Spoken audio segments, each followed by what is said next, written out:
I am Christy Borders. I am from Illinois State University Deaf Ed program.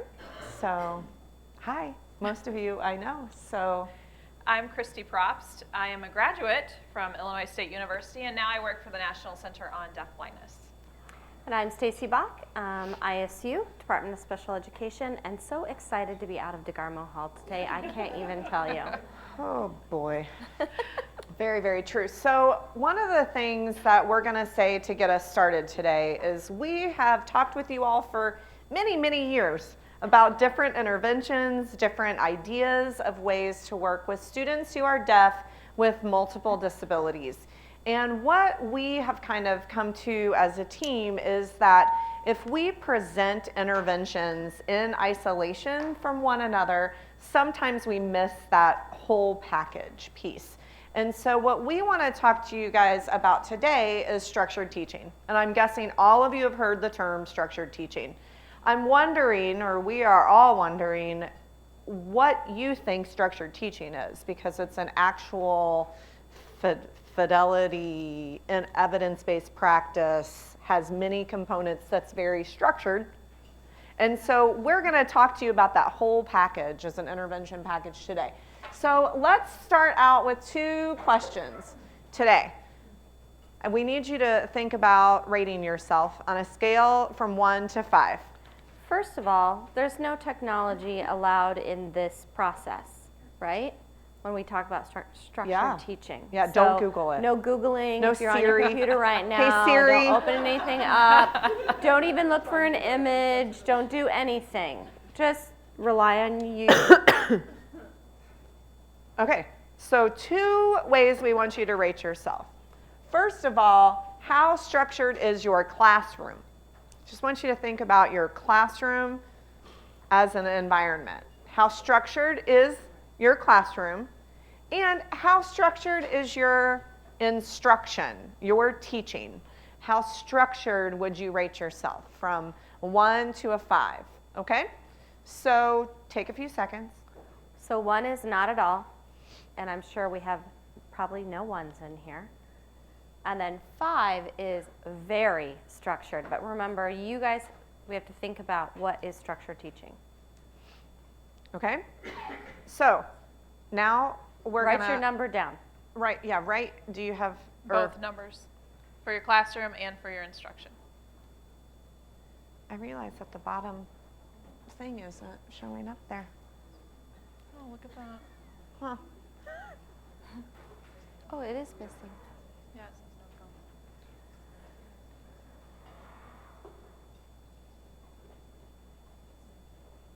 And we don't have prizes if you're a 5. We're just, we're just gonna start where you're at. I'm interested to know how many of you have the same number for your classroom and for instruction.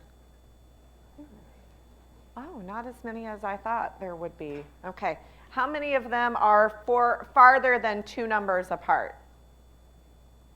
Okay, because we would guess that those would probably be fairly close together. Okay, so if you are a 1, and we have any 1s? Okay, maybe we're going to do this 5 deaf and ed. work our way down. 5 and work your way down. 5s? Oh, no 5s. 4s. Okay, 4s, group together. Right over here. Over here. We're gonna make, I'm sorry, you're moving today. You're moving. Which one are you doing, like your classroom or on your instruction? Like 2 different. Oh, yes. Let's do classroom. Classroom. A lot of us don't have a classroom. Okay, where do you spend most of your time? In my car. Itinerants. Do you Okay. have a bunch of stuff all over on your floor mats and stuff thrown in the back? No, I'm teasing. Okay. So if you are you're an 2, itinerant, go over yeah. there.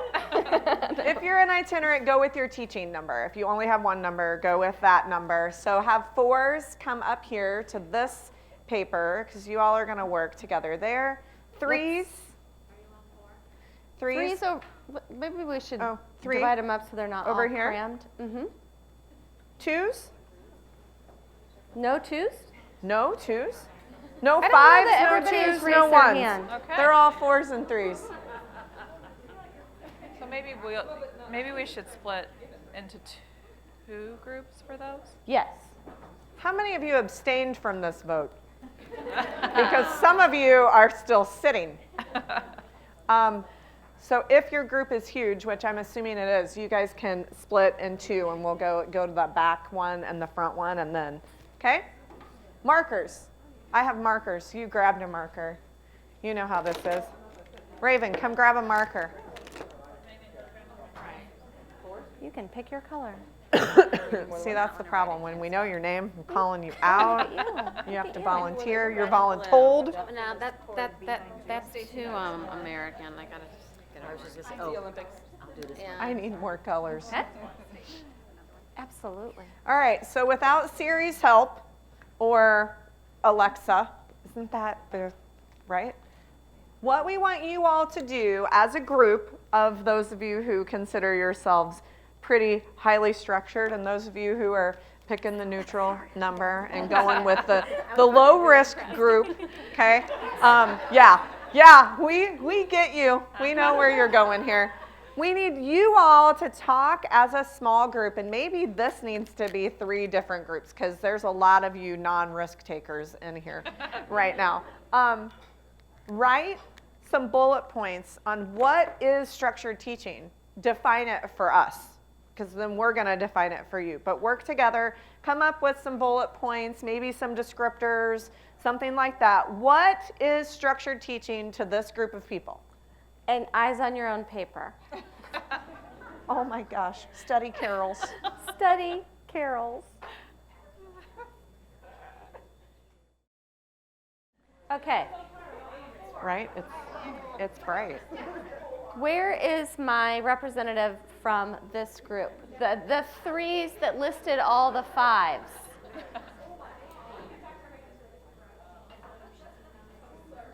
Look at them. Raven, I'm sorry They're, to do yep, this. look at them. They're like, Kelly, come on. Okay, would you like to come next to your poster? I would love to. Here you go, Vanna.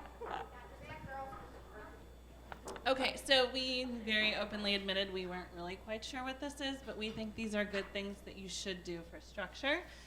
And we said we don't necessarily do all these, but they're like 5-level things. So a clear beginning and end to instruction, set expectations, steady pacing, routines, visual schedule, agenda, assessment, such as like an exit slip or like some sort of monitoring of what you did in the classroom, set procedures, environmental organization, so like designated areas in the classroom for things, planning and preparation, and then materials that should match the content and goals, and they should be ready to go.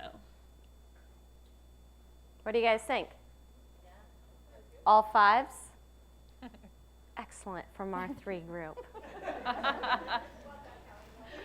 Good job, Kelly. Okay, who do I have over here? This is another 3 group. Do I have a representative?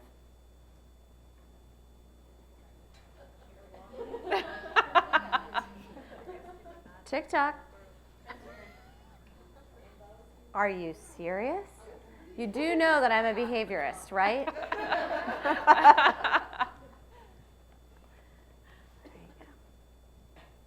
So we didn't go as specific as them, but I'll just read them. We had goal-oriented, and then from those goals, we have data collection and data-driven.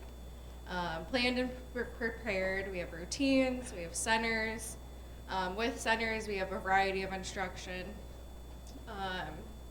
Explicit instruction, we have schedules, and then student-led learning. Consistency, organized. Collect your data. Beautiful. Okay, you guys, I love these lists. Okay, we're going to come over to our 4s. And the representative can meet me there.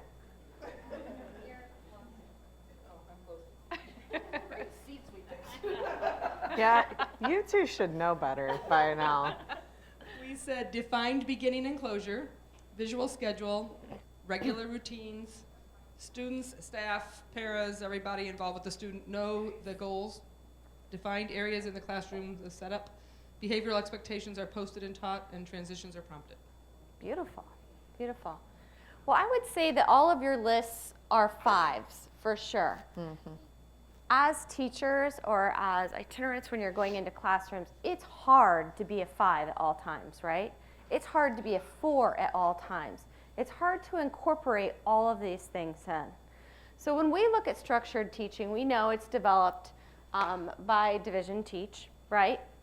We know that it's based on really people knowing and understanding autism for years and partnering with families. So we know that we want structure in the school setting and we want structure in the home setting, right? We get to ease up on that structure over time. But in order to start the process of learning and continuous learning, we create an environment. We also, it's based upon the thought that ASD, children on the spectrum, learn differently, right? So their auditory channel is definitely not their strong channel. They lack ability of imitation. Sometimes motivation is not there. You know how many times have we said he's reinforced by nothing, okay? And organization. They're unable to look at the environment and gather out of the environment the necessary information. You can walk into an area and understand what you're supposed to do, okay? A child with autism, it's like walking into a junior high lunch line. You know, you have no idea. Do I swipe a card? Do I have money? Do I get one thing or do I get two? Do I take a plate? Where's the silverware? Can I have a drink? Is it free or do I pay for the drink? You know, there's so many things that a child with ASD has to think about. So we look at structured teaching, and we're going to go deep into it today because all of these things, as I said, are number 5s. But there's a foundation that we're going to talk about today, and we're going to slowly walk you through. We're going to provide you with an assessment that will truly allow you to become closer to 5 over time in your classroom. So when we look at structured versus traditional teaching, okay, relies heavily on verbal. We over-talk in traditional teaching, probably, okay? So we demonstrate a lot of things, but we demonstrate a lot of things how many times? Once, okay? What do we know about the child with autism? How many demonstrations do they need? Many, right? To get that into their working memory. We use a lot of social reinforcement in a traditional classroom. Smiles, you know, high fives, like you're doing a great job. That's a high level of reinforcement. I mean, most days, social reinforcement isn't reinforcing for me, okay? And I'm sure it's not for you. Sometimes I need an edible, sometimes I need a tangible, sometimes I need activity, but sometimes I don't always need social. And then sequencing chunks of information. So if I'm in a traditional classroom, I'm going to give you 1 through 5, and we're going to learn this and this process, and we're going to learn it today. We're not going to just learn 1 and make sure we know 1 before we add on 2. We're going to have chunks of information. When you compare that to structured teaching, though, again, some of the things you talked about, we have predictable, meaningful routines. Who's routine-based in here? Thank you for raising your hand, okay? If your routine is interrupted, what happens? Stress. You forget stuff, okay? We add visual and structural support. Why do we do that? You know this population. Why would we add visual and structural support? When I walk in, I basically, yes. To avoid repeating yourself so much, right? Because we're not relying on verbals in this environment because verbals are not the strength for a child, okay? Increased engagement. Because if I leave a child on the spectrum alone for a little bit of time, they're gonna do their own thing, right? We're not gonna expect them to, oh, I'm gonna crack open this book that I love to read and, you know, get busy on another activity, or I need to finish this. Not at all. Why am I talking into this? take that away. She could be routine Why oriented. didn't you say something? I would Sorry. add too, I don't know if any of you have students who are I don't think deafblind, you're on. but they fall under this as well. So we don't just add, I'm not on? No, I just can't hear. Oh no, we're falling apart. okay. No, just kidding. pretty I would normal. add that the visual and structural support, tactual as well. And also with the increased engagement, just like kids who have autism or on the spectrum, these kids who are deaf-blind are totally enveloped in themselves. To get them to go outside of themselves is huge. And so increasing that engagement is going to just help them and support them and reinforce anything that you're teaching them. This environment also reduces tons of levels of anxiety. If I go in and I have a routine, then I'm comfortable. It takes me a while probably to establish that routine, but I have a level of comfort. If I'm anxious, probably nothing is going into my working memory, because you've got these chemicals in your brain that really kind of block things from actually going in. I think it's supposed to insulate and protect you, but what it does for children on the spectrum is it stops learning from happening. Anxiety goes up, hormone levels go up, learning goes down. So this environment helps reduce that anxiety, so it allows the child with autism to be able to access the information they need. It also increases the behaviors that we want to see, okay? We want to see an individual that's engaged. We want to see an individual that's independent. We want to see an individual that has increased language. So when we look at that structured teaching environment, that's what we're seeing versus the traditional. One of the things that I view when I learned about structured teaching in my special ed coursework is that this is a shift slightly, a paradigm shift from deaf education training. Because the goal of something like structured teaching, long-term goal, of course, language increase, right? It's preaching to the choir in here. But this is really about independence. This is about lifespan perspective of disability. This is about how can we make learners who can be independent when they leave us. It's working ourselves out of a job. That's what this is. It's trying to work ourselves out of a job so that they need us less and they can be more independent. And this is really about how can we do that without the need for explicit language instruction. So this whole verbal instructions piece that Stacy was talking about, for you all, that could mean verbal instruction, right? I mean, it's signing, it's the same. It's how do we cut down that need for us to say, go get your book. How can we make them independent so that they can go get their book without having to rely on another human? Okay? So this isn't just about kids with autism. This is about your goals for your own children, right? How do you make them independent? How do you get your 12-year-old to do laundry? It's the same kind of idea, right? We want that for our students, and structured teaching can provide that, even if a child does not have a dual diagnosis of autism. This is very applicable across disabilities, but really this is maybe a shift in thinking that we're not going to go straight to language today. We're going to go straight to independence and independent functioning without the need for explicit language. Then after you have independence, what do? You add on the language, right? Those of you who have known us for years probably recall my stories of my favorite student that I ever had. She's the peanut butter girl, right? Does anybody remember this story? So I had a student who we could not determine her language level.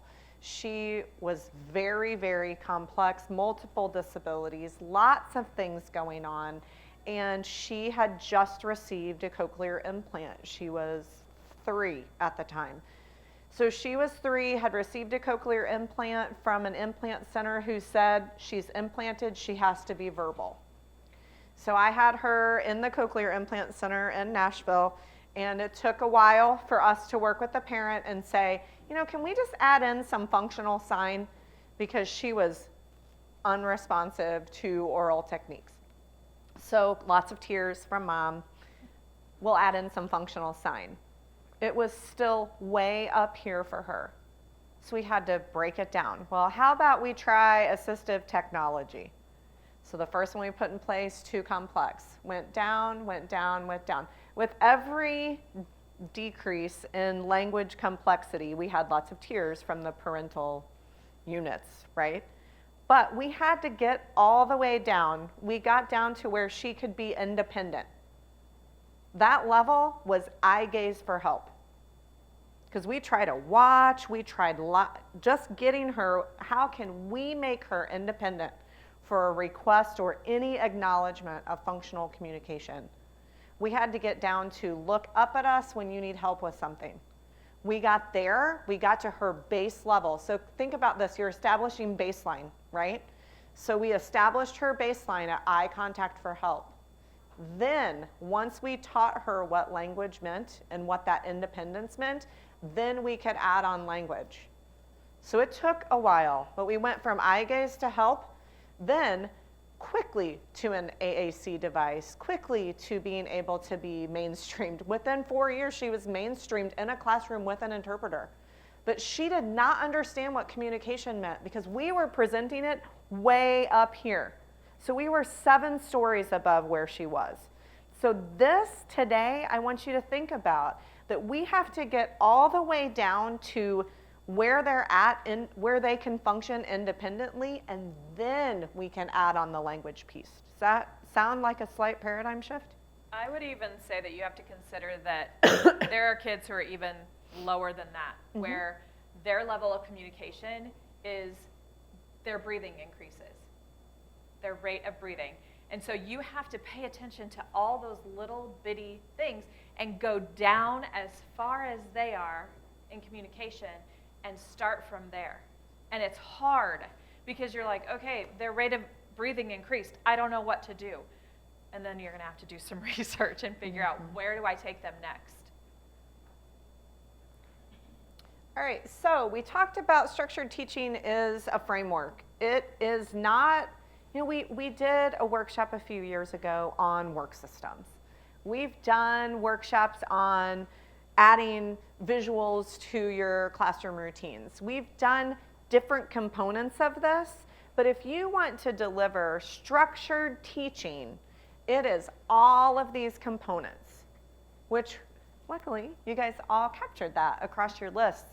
This is the pyramid that Teach in North Carolina presents to teach you what structured teaching is, okay? Has anybody seen this pyramid before? Okay, what Stacy and I were talking about on the drive this morning is how interesting it is to me to think about, is anybody familiar with the Ziggurat model for autism spectrum disorders? So we brought the book with us today. It's it's a framework for working with individuals with autism spectrum disorders, and it's built on a ziggurat, like on a pyramid, and the bottom of it is sensory. And any of you who've known us for a while know that the first thing you have to address is sensory. And basic biological needs. Basic biological and sensory is the bottom. And then on top of that, Reinforcement. okay, these are like the core of everything you do. But then right on top of that, We hit structured teaching and visual Structure. supports. structure is the next step. So what we want to do is we've thought about sensory and how to meet those sensory needs. We've constantly and consistently talked about reinforcement. So now we're moving one step up in this framework, and that means all of these pieces. So the little bitty one on top says visual structure. It's kind of tied into the routines and visual strategies as well, so that'll be combined today. Okay? Okay. Oops, I'm pointing there. That will not work. I have to point here. Okay. So let's think about physical. Oh, I did it Well, twice. maybe we'll think about physical structure. How many of you get lost in a messy room? Like, will you walk? Okay. You walk in and you're like, what am I supposed to be doing in here? It's like me walking in. I still have a 23-year-old at home. She is unsuccessfully launched. We're gonna get there. But her room is pretty close to that bottom picture. I just keep the door shut now. And I'm going to redo the room when she launches. I've decided. True story. You've seen it. It's I true. took pictures and I was gonna shame her, but I didn't. I only showed it to one friend. So think about physical structure when you walk in. What are you supposed to do in that top bedroom besides think that, you're in a 5-star hotel, right? It's peaceful, right? It's clean. It's like there's nothing to step over. I don't have to think about what I'm doing. I can pull back the covers. I can get in bed and I can do what I'm supposed to do in the bedroom, which is get some sleep, which does not occur right now. Okay? This serves as a foundation. Your classrooms need to look like a 5-star hotel. You need to be able to go in and know exactly what you're supposed to do in that environment. The bottom one, I'm thinking I need to call the show Hoarders, right? Yeah. And we need to bring a crew in. We're probably going to find a dead body in there. I mean, there's a lot going on. I don't know what I'm supposed to do there other than get out. All right? So how a classroom is set up and where materials and furniture, things like that are placed, how I design my teaching areas are all incredibly important when we look at structured teaching. Because I have to be able to go in and figure it out. Without relying on a prompt, right? So think feng shui. Think okay? feng shui. When I walk into my room, what do I want my students to see? If I'm teaching in an area, what does that area need to look like? What materials need to be there? What materials don't need to be there? So we really need to focus on that. Why? Because it provides organization. If you don't have organization, it takes you a really long time to do something. If you're not organized for your class when they're coming in, how does the day end up? I mean, rule number 1 is always be prepared for your class, right? Because if not, your day becomes 72 hours, right? Okay? It also helps you, your staff, your students, related services, people coming into your environment really know and understand the activities and the space where those activities are supposed to occur. Well, and I would say when you have a student who's deafblind, they need to have that same organization every day. That's part of them feeling comfortable. That's part of them knowing what is expected of them.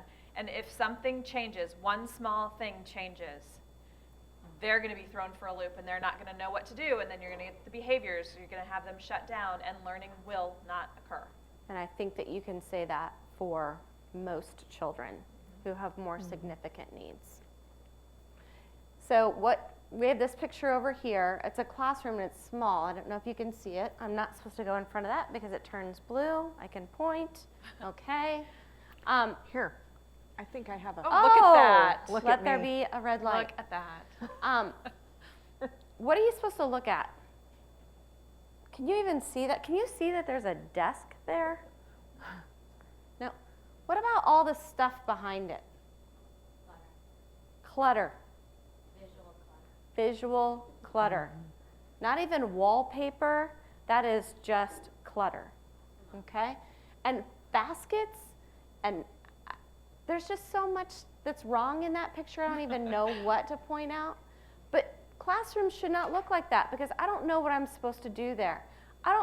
If I were a child walking up to that and I had vision, but I was impacted, maybe I had an additional disability, maybe I had autism, I probably could not see your face because there's too much visual clutter. Mm-hmm. So we need to minimize that. And by doing that, we can increase outcomes for students. Okay, so that's what we know about that physical structure. Really? I'm scared I'm going to Are click you it. pushing the red button? There we go. good versus whoops. Can you guys see those pictures? Oh, there it goes. So Good. see what happens? I happy click and then it just keeps going. Okay, so this is just an example of a classroom that we've done some consultation in. And there are some good things happening. This was kind of pre our team coming in. This was the baseline environment. Tell me some good things and some maybe not so good things when you consider structured teaching, and we haven't quite got all the way there yet, but what are some things that you think are good that would provide some structure? Yes, ma'am. A clean, well-defined workspace. So can you tell me which space you are referring to right now? Bottom right. Bottom right. So this one. Clean, defined workspace. Like on this table. Yes. Probably in particular. Okay? Next. There's other good things going on. She's going to pass a microphone because we're doing our job I'm not because he'll positive, throw a shoe but at us. looks Sir. like there might be like a blue line on the floor. Is that for a routine of some sort? Okay, it looks like there might be a blue line on the floor. Correct. Blue painter's tape. Does that serve a purpose? Yeah. One would assume that it's there because it serves a purpose, right? That it's maybe supposed to visually block off that area. Good. It looks like on the two on the right, there's also a specific reading center with a beanbag and a rocking chair and bookcases. So back here, there's a bookcase and a, and right there, yep. So there's a reading area. There might be an art center in the top left one. I'm not Right sure here? though. Or to the right of that. Right here? Oh, right here. Is that an art center? So this is maybe an art center. This is a great, this is awesome. I did not pay her to ask that question. This is maybe an art center, and you're a teacher. Back in the back. Wait. It looks like there's some labels on the back of those chairs, maybe tactile and Looks or like- colors, different Right here. sizes. Nice. So maybe some colors or tactile cues on the back of those chairs. Okay. Those are some good things. Excellent. What are some whoopses? Whoops. Oh, she just pointed out the entire. This one? It's dark and the wall's dark and it's cluttered. It's cluttered and dark and unorganized. Cluttered, dark, unorganized. It's a dirty bedroom. It's a dirty bedroom corner, yeah. I'll just tell you that those of you who've known us for years know that we all have our own sensory issues. So this right here is like brown shag carpet. Yes, it really, really, Yeah, really is. It really was. It was kind of like Chewbacca on a wall. So just saying. There's so much wrong with that corner. No. Was the reason for Acoustics. Yes, Yes. acoustics. The reason was acoustics. Oh gosh. There's lots of other things going on there. Oh, yeah. But yes, so left-hand corner. What else is a whoops? Anybody else see something that you would recommend changing? There seems to be some definition of clear spaces, but they kind of flow into each other and it's not clearly defined. Like, I suppose as an adult, you can maybe see this is the kitchen area and this is the art area. Like, I'm looking at like upper left, like I'm assuming that's a kitchen area. I think, okay. And then like if that is an art area or whatever, we might think, I don't know. This is maybe a play area. Maybe. But like, it's Maybe not 100% clear where one area starts and the other one ends, and they seem kind of small. Like if that's the play area, that's not a lot of space to play unless you're playing by yourself. Oh, Exactly. Yeah, good point. And then here's this art-ish area, which is very close to what appears to be the large. See, this is this table, same table. But then we have to also consider, you don't know how much space the classroom has. Teeny, because it's Right. what you all would so expect. Sometimes you have to just work with what you have in the space that you have. You do. Sometimes, though, if you have a tiny room, you can delineate structure by maybe even putting a different colored tablecloth on the table, right? So during reading, it's blue. During green, it's green during language center. So you can still manipulate those small environments.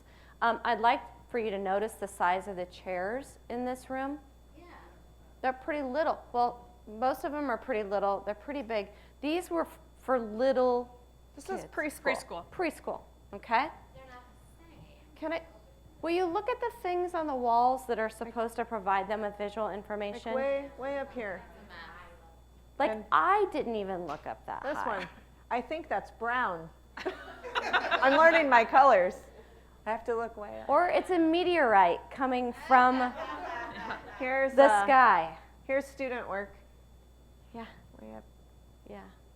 So, And okay. up at the top, you can't see it, but up in that top right corner, that's the alphabet. But it was missing. Oh, right here. It was missing letters too. So In this room, it was A, B, C, D, G, L. Because it was too high to really go up and replace them, right? They came down, no ladder. Yeah. So, whoops.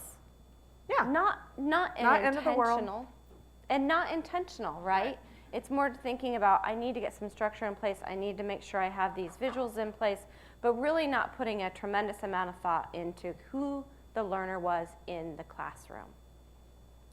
Okay, so here were some changes to that. And we should say we moved that classroom. We did. So this is a whole new room. So we got to start with a whole clean slate. No more did. Chewbacca. No more Chewbacca. He was out of there. Yep, no more. So this was part of just structure that we put in place. So you can see here that we used furniture as barriers. So this is the large group area. There's a barrier here. There's a barrier here. And then we use, like, this is where you sit and wait. Okay, so these are just some examples, but do you see a lot of clutter in those pictures? No, you take the visual distraction out. Running, props. We forgot to tell you to wear your tennis shoes. I wore my flats. Okay. Another difference, the covering over that art center-ish thing, the big one on the left too that was there before. I don't know if that got covered up or not, but that was one of the things that I noticed. Right, we love this idea. Just put fabric over your bookcases. Takes all that distraction and it's gone. So something, and that was a 5-minute intervention for us. Go in, put that, and it's closed when the kids are in there so that they're not pulling things off and they understand what's gonna happen. So you can limit how much visual information you make available. And that's just the industrial strength Velcro. Yep. Put the strip down, put it on the fabric, put it up. When you needed materials, a teacher could get in, pull materials out, and put it back down. I mean, because in my classroom that I had, if I had an art center where all the supplies were open, they would be out like on the playground by the end of the day, right? And somebody would have climbed on top of it at some point. But this does not allow for that. Excellent. Also, Oh, can we I have a say one comment. more thing about Sorry. this bottom right-hand picture where we have the barriers? The workspace is very defined and it's small. Why would we have done that?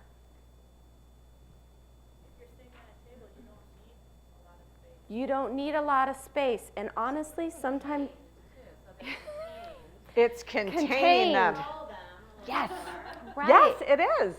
So you don't ever want your workspace to not have an area around it. We're going to go here in just a sec. You want to be able to keep your children from hopping up and running out of the door, hopping up and going over to play in the kitchen area, hopping up to go somewhere else besides attending to the task that you're doing at the work table. We don't have the picture in here, but one of the things that this teacher would do is, so the teacher would sit for one-on-one work, and the teacher would sit against the wall, and the student was here. Okay, it's like, Student was not there. That's a whoops. Ever. Because Over it's- there. Yeah, they're gonna, I mean, so you gotta, plan for the blocking. Yes. I just have a question about like if you're using fabric and things to cover distractions. Do you recommend using fabric that's just solid color? Yes. Because some Black. teachers will use like fun pattern. No. No. You want to have cool, fun curtains, but that's not. No. Okay, so you'd recommend that blank slate. It's too visually distracting. Everybody always asks me, because I'm an absence of color person in my wardrobe, and everybody's always like, why do you do that? Well, I think it really started with working with children with autism. I had a child that loved lines, so I couldn't wear anything with stripes on it because his eye was all the way up against me, and it was impacting everything around him because he would run it on surfaces, it was clothing, it was everything. And I think just over time, by creating kind of a blank slate, like nothing to look at, it's all the same color, it became more relaxing for the kids in the environment. They began to be able to see things. They began to be able to see more of my facial expressions. And I've toned them down a lot in the last several years, but I use big facial expressions just because I wanted my children to be able to see me and read me. I needed it to stand out from the background.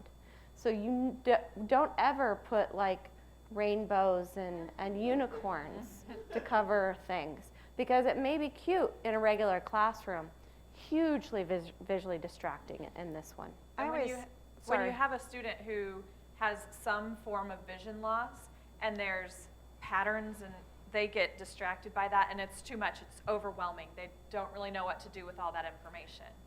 And just to say this, what we're finding now is that there are more and more individuals out there with cortical visual impairment, right? So it's not just a vision thing, it's a vision to the brain thing. Think auditory neuropathy for vision. Okay. If that helps. So it's the same kind of concept. It's a brain piece, not an organ. It is, and it can come and go. So some days it's better, and some days it's worse. And I've been speaking to one of our professors who actually is writing a book about it and is known as an expert in the area.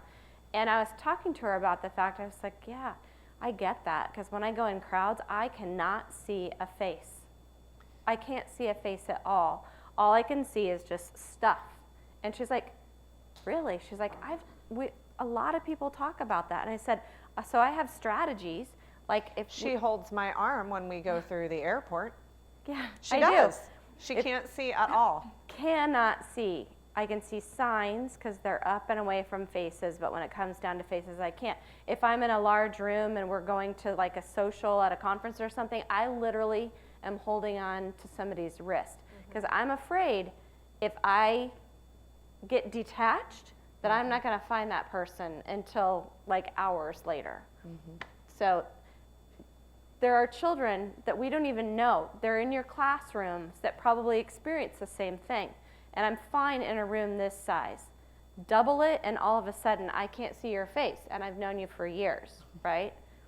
I can't see your face and I've known you for years. So we have to think about the impact of the brain and vision as well in many of these children just because of development. And I once heard, I was sitting in something kind of like this, and it was an expert on CVI, and she said, I would venture to say 90% of children who have cerebral palsy also have CVI. So we don't think about that, but CP affects so much of their body, it very well could be affecting vision to the brain. So that's something that, a lot of people are like, oh, I just have a deaf kid who has cerebral palsy. Well, very well might also have cerebral visual impairment. Can you repeat, you said what percent? She said 90%. I don't know that that is proven, but that's what she said. My guess would be 90% of children who have CP also have CVI. And when I was speaking with Mindy, she said that there's not anywhere near 90, but she's probably a pretty, more than we would think of typically developing individuals that have CVI. And it would be based on things like anxiety could increase the blockage from the brain, from the message from your eye going to your brain, and different things like that. being sick, being tired, things like that can impact. But she said even in typically developing individuals. If anyone's familiar with Maria Montessori's teaching, she used to have her teachers be as plain as they could. She did not want the children focusing on the teacher but on the materials. No jewelry, no lipstick, no scarves, no snazzy dressing.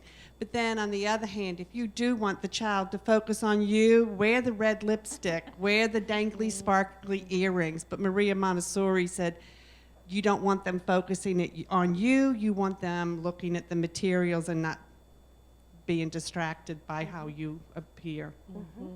Absolutely.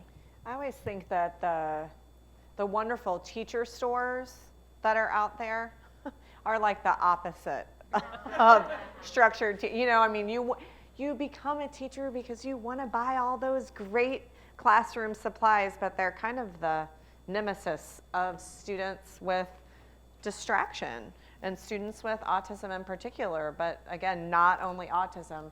So I do want to say before we move on to our next activity is this becomes even more challenging for those of you who spend 90% of your time as itinerants or 100% itinerant, right? You don't have a say over your environment. How many of you are still teaching in a hallway? Right? So sometimes it's a hallway, sometimes it's a broom closet, sometimes it's, wherever you can be, in a library. Also a nightmare if you have a child who's visually distracted or distracted, period, right? So this is something that has a unique difficulty for itinerant teachers because you aren't given control over this physical environment piece. So as we move through this day, please understand that we recognize that difficulty as an itinerant, and let's think about when you get to your space as an itinerant, is that structured? And how can we structure even a little bitty space? We can structure our materials, we can structure our expectations, even if you are a pull-out provider. So just consider that as we move through the day, okay? You can also structure what's behind you, right? So there's not a lot of visual distraction behind you. Make sure that you're in that location. Make sure that the children that you're supporting or working with are facing you, like you've got a little bit of that structured control in the environment. And yeah, exactly. I'm gonna hang more papers. Okay, I think we might. Oh yeah, we do need more. Yep. Okay, so now we're gonna mix up the groups, which between our 3s and our 4s. We don't want you to all be 4s and all be 3s anymore. What we want you to do is for each person on your team, and please feel free in saying, you know what, I could use a little help. This is what it looks, can we focus on me for a little bit? What I want you to do is, I want you to think about your current classroom space, and I want you to draw out kind of what your space looks like. When you walk, where your door is. When you walk in, is there a bookcase? Is there a desk? Where are the children's desk? Is there a kidney desk? You don't have to draw the hallway. We're going to leave hallways out for now. But just think about what your room looks like and where instruction takes place and where play may take place and where other things take place. And I want you to hang it up on the wall and kind of walk your team members through it. And we can divide up into several teams. How many do we want to divide up into? I think right now we have 7 sheets in, but we could do an 8 if we need to. Let's do 8 so we can really focus in on 8 individuals who may want to go through this process today. Okay.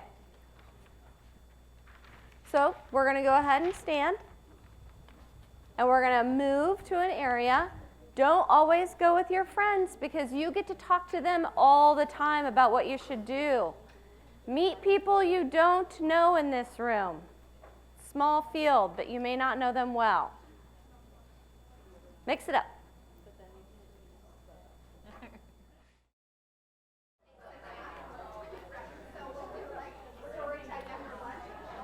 Okay, everybody. We're going to have, it looks like we've got some good diagrams of classrooms. If you guys can run back to your seats for a minute, we're going to be back up. Teachers are the hardest cats to herd. So we're going to come back to your diagrams in a minute. Looks like we have several classrooms diagrammed out. And what we're going to do is we're going to talk about the goals that you all, or kind of the strategy for how to do this. And then we're going to kind of gallery walk, where we want you all to take your lovely pens from the Tinley Park Convention Center and jot down any suggestions or ideas. Now, I heard groups starting to do that with one another, that you were like, oh, well, maybe you could move this here, or you could do these different things. So use these pens and give some feedback, and then we'll walk around and look at that feedback. We will also walk around and give that feedback. And then these 8 classrooms, or 1, 2, 3, 4, 5, 6 classrooms, get to be able to take this back to have some tangible suggestions for how they can move forward. Here is what you want to think about for key concepts or tips for implementation for physical classroom structure. So what you want to do, and I know that that's small, number 1, create a clear physical and or visual boundaries to help students know where each area begins and ends. So part of this came up in the discussion when we first started today, right? So you need for someone to be able to walk into your room. A child that's brand new to your classroom should be able to walk in and tell, where does the play area start? Where does it end? Where does the reading area start? Where does it end? Physically, how can you structure that classroom environment? So that's the first thing you need to think about. And then how do you minimize distractions within that environment? Both visual distractions and auditory distractions, which might seem counterintuitive in this group of teachers, but it's not. You guys think about classroom acoustics all the time. So you're not going to put one-on-one area next to the air conditioning unit. None of you would do that. You all think about auditory distractions all the time. Now think about auditory and visual strategies. Other suggestions? Okay. Well, one thing that we have underneath the create clear physical visual boundaries says to teach students how to move through the space and the expectations for each area. And that's really important when you have students who have additional disabilities. If they have low vision or complete vision loss, you're definitely going to have to walk them through your room multiple times and explain to them in whatever way you communicate with them what each area is and what it's there for. And you're going to have to do it over and over and over and over again until it becomes ingrained in them and they know where things are and what they do in each area. The other piece is if we just did a survey, what areas in your classroom do you need? Well, you're going to think teacher store, right? You're going to think through all of those lovely materials that come in the teacher store. So the areas in your classroom should match your curricular areas. So if you are in 5th grade, you probably shouldn't have a centers area in your classroom. Just saying. Think about age-appropriate curricular decisions, and the areas in your room should match your curriculum because that's where you're going to expect your students to move in and out of throughout your day. Another thing to think about is we've been into a classroom and they said, well, the teacher's desk is right there and we have this. Well, the teacher was never at the desk. The teacher always sat at the table. The teacher was over in another area. Teacher was standing. Why waste that desk space? It looks cute, but quite frankly, the child was running across the room, grabbing scissors and going after like people with them. So why even have that there if it's not purposeful for the learning environment? I'm not saying you can't sit down, but But I you just think- probably don't. You probably don't need it. I mean, how many of us, I mean, everything is digital now. If you have a computer, you can have your little computer space. You can get most of your work done there. If you're creating activities and you need to spread out, you can usually use one of your tables. But how often do you sit behind a teacher's desk? I think their desks that in this day and age are kind of antiquated when it comes to teaching.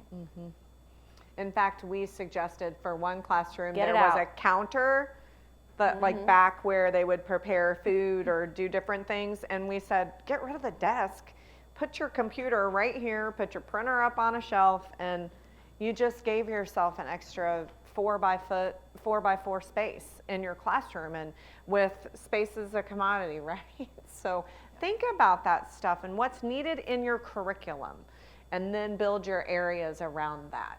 So real quick before we go to, is it now 10:45? 10:42. 10:42. So what we were going to do, and we can do this When as you you're come back. taking your break or when we come back, we will kind of mill and gallery walk and add any suggestions you can think of with your pals to these classrooms. Okay? But first, we can take that break and then we'll Yep. come back? Yep. Okay. Perfect. So we'll see you back here in, Sherry? 15 minutes. Thank you.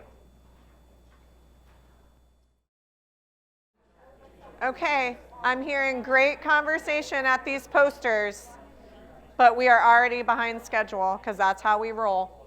So a few more minutes to wrap up, and then the owner of this classroom, it's like, would the owner of a black Honda Accord license plate number, would the owner of this classroom stand by your, see, I'm just hearing songs in my head. I'm hearing Stand By Your Man. As soon as I said stand by your poster, and we'll do a quick share out, but I have to move the posters first because I follow directions well. So if you're on this table or this wall, we have to move your posters over here so they can be captured in today's recorded event. Excellent. Okay, so what we're going to do is if you can give us a quick rundown on different ideas or suggestions that were made for your classroom, or different ideas, maybe pick your 2 favorite things that you found out today from your peers. I'm handing you this, so you have to take it. Okay. That was very explicit direction. All right, what'd you learn? Well, I learned that my drawings are not very good. I need to do a better job next time in making things very clear. But I have like 6-foot bookshelves that are covered with stuff that definitely need to be covered up with some material or something to try and get some of that visual clutter, because it's stuff that a lot of it can probably be thrown out anyway, but it's stuff that the students are not using. Some of it's storage for our department in my building, you know, stored in my classroom, but our whole district department is using. So it's not even accessed every day, so it can definitely be covered to get rid of visual clutter. As far as suggestions, that was the major thing. We kind of talked about trying to define space, but like I said, it looks bigger on here than it is in real life, so there's not a lot of room to move things around. I like your work table here for teacher-led instruction. What I would probably do, this is a whiteboard, so you need your students to see it. I'm trying to figure out how she could create a little bit more of a border or a structure for containment. I hate to say In real containment. life. That sounds really bad. In real life, a my wall. teacher desk is right, like, there's like a 1.5 feet. So again, like I said, it's So really you're- not to scale at Right, all, because my student, like when they Enlightening. push their chair back, it does hits your bump desk. into my desk almost. So maybe yeah, your like I desk said, is my drawing is already the visual it is kind of a wall border, space. because this workspace is, other than on this side, it's pretty defined. What are these? These are little carpet spots. I don't have a rug that, you know, the kids come to sit on, so they did kind of have too much openness and didn't know where to sit for calendar time and small group and, you know, work. So I bought sticky spots that sit on the floor to define their seating area. And then the same thing is over here for lining up so that they're not just all over the place. I would give a shout out for that because we're not allowed to have any tape. We're not allowed to have any tape, painter's tape, or any kind of anything that sticks on the carpet. We get in big trouble from the custodians, and they have to vacuum over it. So the little, like, I don't know, I'm sure OTs and everybody are familiar with the rubber discs. Kids move them, they toss them. With our age children, they're like playing with them and they become a toy or a sensory thing. So that's why I was really excited that she found these, because they're like Velcro. And so they stick, you can vacuum over them, and they don't play with them. So I thought that was good. I thought they'd give a shout out. Nice. You know, Raven? Oh, so don't sorry. tell anybody this, but sometimes if you write things in IEPs, like they need a defined structure, blah, blah, blah, then you can get over some of those rules that are within the building. Like you can't put tape down because we're going to have to, we're going to wax the floors next year. Okay, in 365 days, so I can't have it for 180 days. 180 days? You can have it for the other half, right? So just that's one way I've always, is to write additional supports in. You can't write curriculum in per se, things like that, but you can write in additional visual supports provided, such as e.g., comma. Exactly. Okay. But that's a great idea with if you have carpet. Okay? Thank you. Raven? Any suggestions? It's Raven. That I need to learn how big my room is. They're like, how big is it? I don't know. How many of your bodies can lay across? I don't know. Okay, so no one knew that answer. I guess I'm just a visual person like that, and I can pretty much guess the size. But you guys go back and measure. And we'll get back to you. So it is a full-sized elementary school classroom. The kindergarten rooms in our building are a classroom and a half. This is not. It's just a full classroom size. I only have 4 little peanuts, and so we are pretty fortunate to have all of this space. I use a lot of furniture as barriers and to define space. So there's like bookshelves here, and the fabric is covering it so that I can reach in and get whatever is needed, but then the peanuts don't see it when I don't want them to see it. Also, I have tons of cabinets and storage space, so that's really nice. I really try to reduce the clutter in my room, and so if it's not in a cabinet, it's in like a bin or like a Rubbermaid tub or something, so that it's all the Rubbermaid tubs are the same color. I'm just gonna and say the same you rated yourself a 3, and it had to make me not. I was like, Raven. I really probably think you're a 5, but I mean, anybody who knows you knows that you completely, you were a little easy on yourself there. So I try to, when I took over the class, it was a lot of more like wide open spaces. So I rearranged the furniture to make more defined spaces. So there's like a desk here and a bookshelf here and then the table here. So it's like where your zone is. How's your space in the middle work where it says toys and books? So are those these separate? are 3 bookshelves with a rug in the center, or this is all carpet. This is the only tile that I have, so there's not really a carpet. I mean, there's not like a separate carpet because the bookshelves define the space, but there are some toys over here on this side, so if they're playing trains, it's over here, and if you want cars, they're over here, and if you're reading books, they're over here. And then in here are other shelves that have like a dollhouse and stuff like that. So like these cars, you can play within the blocks area, so you can make ramps and different things like that. If you're making trains, you have plenty of room to build a nice long track that goes every which way. But I also, this is my little chart where they choose what centers they're playing in. So only certain centers are open at any given time. It's an all-day preschool program, so we have a centers time in the morning and then a centers time in the afternoon. So up to 5 centers might be open at a time, but whatever 5 will be open tomorrow or in the afternoon are like right behind it. So as soon as the morning centers are done, we just have to flip the cards and we're ready to go in the afternoon. Perfect. And then the materials in the centers change. So like this is always art, but there might be paint here this week and pom-pom balls and glue and scissors the next week and different things. The fine motor might have Play-Doh one week and puzzles the next. So all the materials are like by the area. So all the art materials are here, all the fine motor materials are here. So the staff can get to them really easily and they're by their area, but the students can't get to them because they're behind a curtain or behind a cabinet or they're in a bin or something.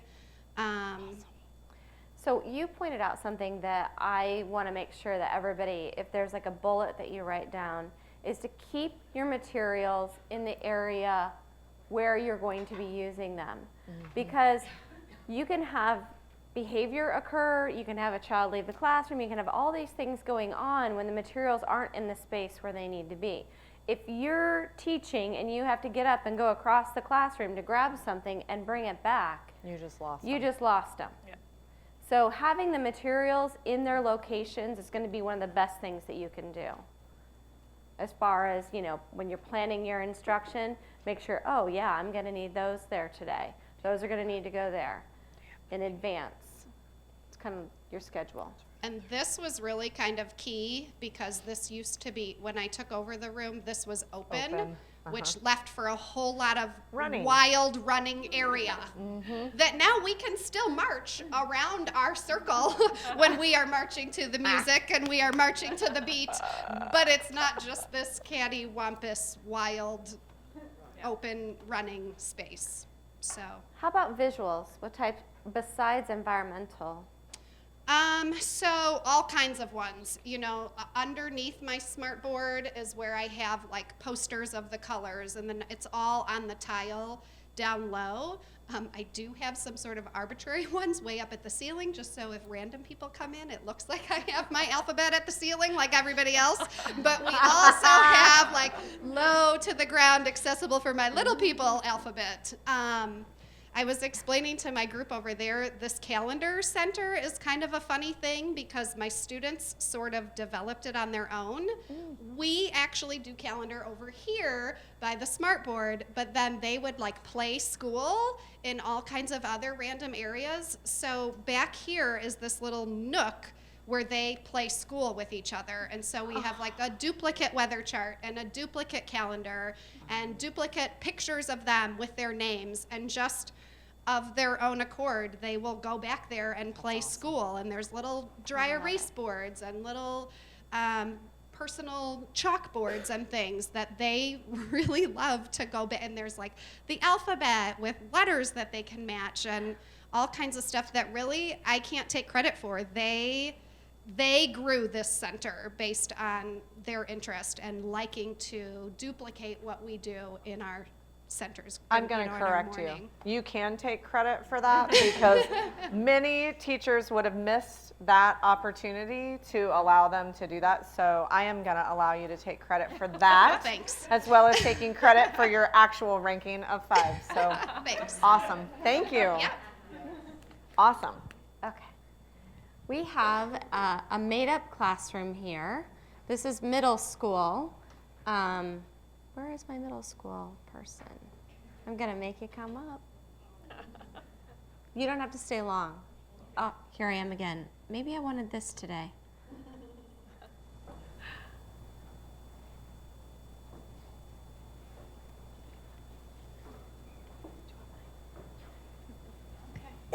Since we had a variety of teachers in our group, we had itinerants and older elementary and middle school, high school, that we decided that we were just going to make up a dream room like an older elementary room. So we made a list of stuff we want in our room, so that's what this is up here, and then we just discussed, okay, we want the computers away from the windows, looking into the wall, we want reading by the windows kind of thing, kind of cordoned off by a low bookshelf so you can still see what the kids are doing over there, various chairs like bean bags and those gamer rocker chairs and a pillow.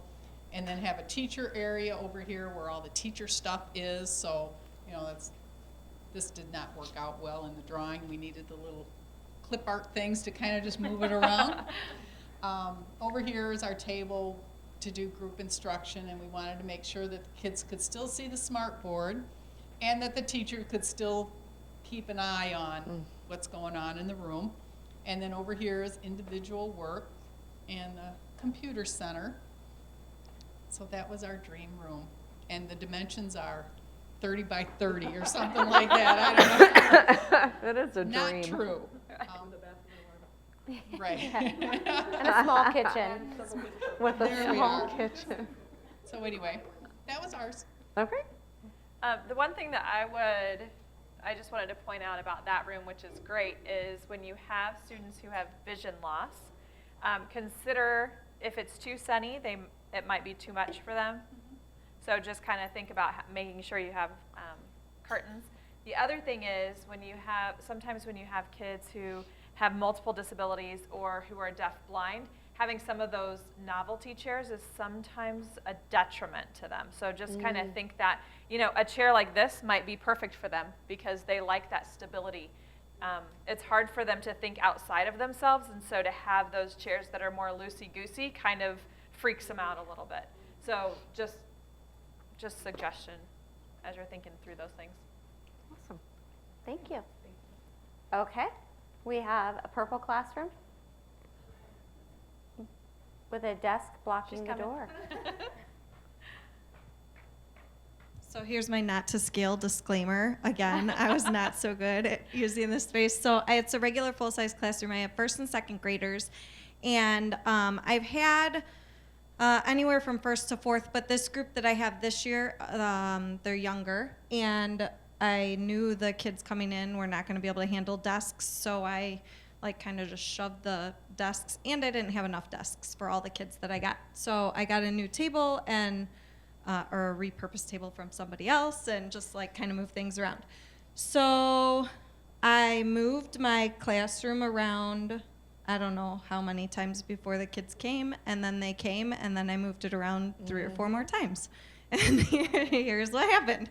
So typically I had tables or desks in front of my smartboard where we would work as a whole group, but this group, that didn't really work. A, I didn't have enough space for them to sit at a table, and B, it was too close. They were movers and touchers. So this rug that I have here has an elephant and a dolphin and a whatever. So they all have their own little animals and or continent that they sit on. And then this table, we don't really use for whole group. Like I said, I don't have enough space. So I had this file cabinet and these easels kind of blocking the space between these two tables at first. But then I quickly realized that I would need my students to sit at 2 different tables. And if I needed them at a table to do whole group, I needed to stand in the middle and pull this easel here. So this got kind of shoved over, and to help block, I have a door leading to the outside, which goes right to the parking lot. And I have a couple of students who are runners. So this easel / file cabinet kind of blocks visually this door. Obviously for fire and safety, we can still move around it fine and get out if we needed to, but it helps to just contain them a little better. And like I said, not to scale, so these tables are actually probably, I don't know, 3 or 4 feet apart, so I can stand in the middle and still be a step or 2 from each of these tables.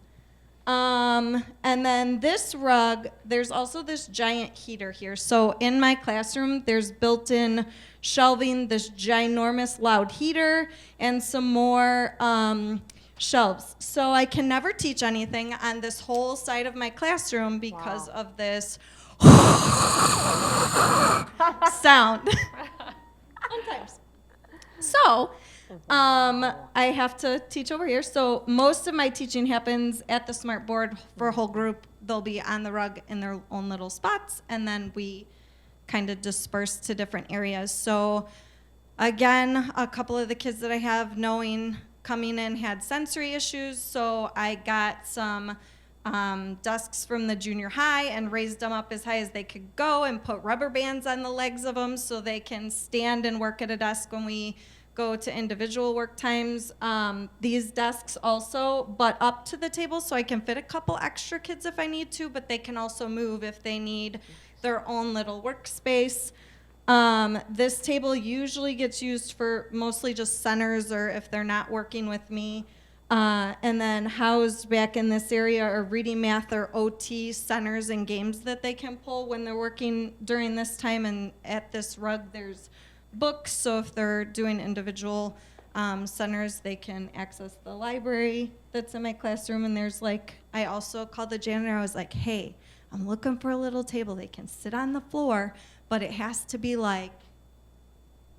2 feet, no bigger than 2 feet, and they delivered. So I took the legs off, cut some tennis balls, put them on the bottom so there are no sharp edges on the table, and there's another workspace here, so the kids know it's a limit of 2 at this table because it's really tiny, but they do well with choosing their own work spots. I have a standing desk here, and there's actually another standing desk that kind of gets moved around here. Did you learn anything out of the process? Any good feedback? Yeah, so just trying to define this space a little bit. I also have coat racks here. So that's the door to come into the classroom.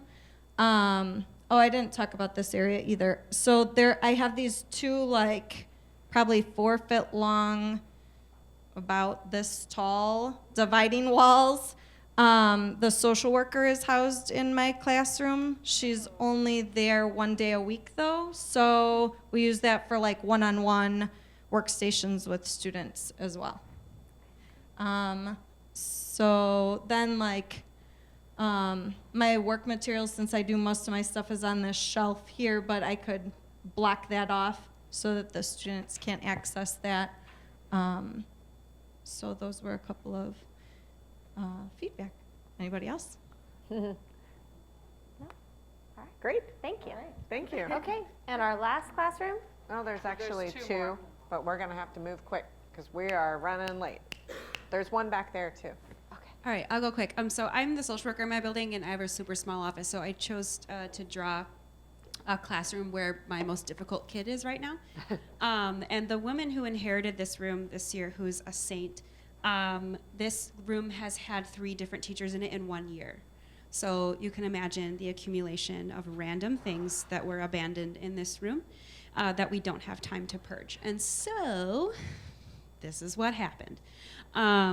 When the door into the room is in the front of the room, so over in the corner by the door, there's a big metal cabinet and the sink. There's a desk near the door that's an independent workstation or a calming desk, kind of like By the door? By the door. I did not make these. I am not claiming this room. I just want to be really clear. It's just where I get called to on the radio every day. So this is the desk by the door is where the kids that are getting too antsy get to sit and pout and pretend like they're following breathing visuals. So anyway, they're in the middle of the room. There's student desks, and they are in rows. And our difficult kid, our runner, used to be the front corner right in front of the door, and he was super fast, and so he bolted out the door constantly because the desks face the door. So now he's in the back where he can dance around back there and not distract other kids and also not run out the door, but he's taken a liking to knocking over his desk.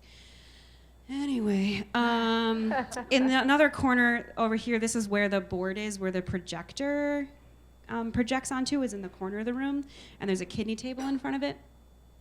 And then in this little tiny corner, there's a student desk with all the tech stuff on it and all the cords. That's where the cords live. It's like a pile of snakes from Indiana Jones. And there's a bunch of bookshelves that are covered in cloth, like from an old-timey haunted house.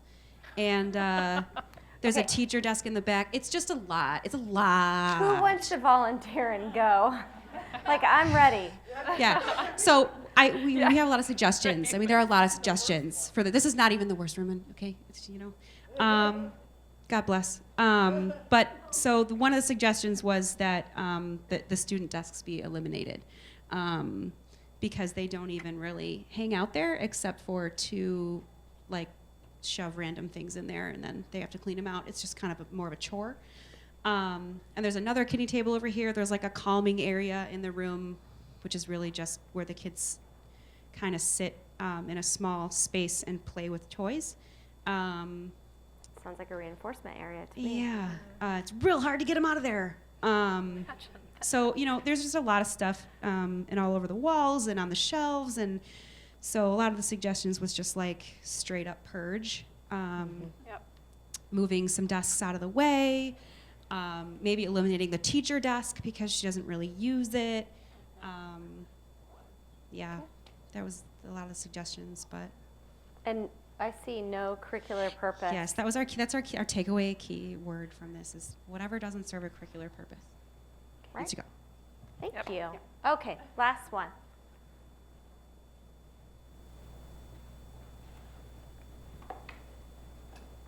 Oh. Okay, I'll try to be quick. I have an early childhood special ed self-contained room with 3 to 5-year-olds. Right now my caseload is heavily children with autism.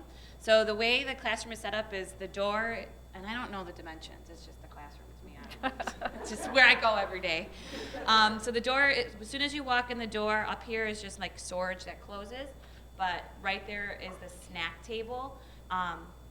So that's where we eat snack. This right here is the rug and the smart board. Right next to it is a little quiet area that kind of houses all the pillows and like my bounce, like the peanut ball for bouncy or some of my sensory stuff that I don't really have anywhere else to put. Generally, we don't need this during smart board or circle time because they love it, so it kind of works out there. My teacher desk is just kind of in the corner because we have one and that's where my computer has to be. There's a little gap in between the teacher desk and the little kitchen area because some of my kids moved to a blended classroom, so I try to follow the creative curriculum as well as unique, so I'm trying to kind of give them both. So I do have some of the centers, just less of the things in the centers. So there's a little kitchen, so the sink kind of turns in, so it kind of gives them a defined space. There's a bookshelf in the middle that's double-sided, so the kitchen stuff is on one side, and then the other side would be like math and puzzles. There's also, this is all along the wall, this is all windows, and there's this built-in shelf all there too, which is mostly covered until you get to the black area. So then there's a table, which is where a lot of my service providers sit, or I'll sit and work with teacher. So I have some task box on top of there. I also have some other stuff under there. There's another bookshelf. It's one-sided, so we have a little arrow here because it doesn't open to the black area. It opens to the teacher table. I can house materials there that I use for when I work with them. Then the black area has another shelf. I'm sorry, I'm going pretty fast. Has another shelf that opens up, so I have my black materials here. And this right here is an area. There's a bookshelf right here that opens to the art table that has art supplies. And then I have 4 desks. I looked for desks that had for boxes so that they know the task boxes. So there are 4 art things that has worked really well. So they can there's room for 3 bins on the top so they can grab and put down, grab and put down. So kind of independent workstations. Mm-hmm.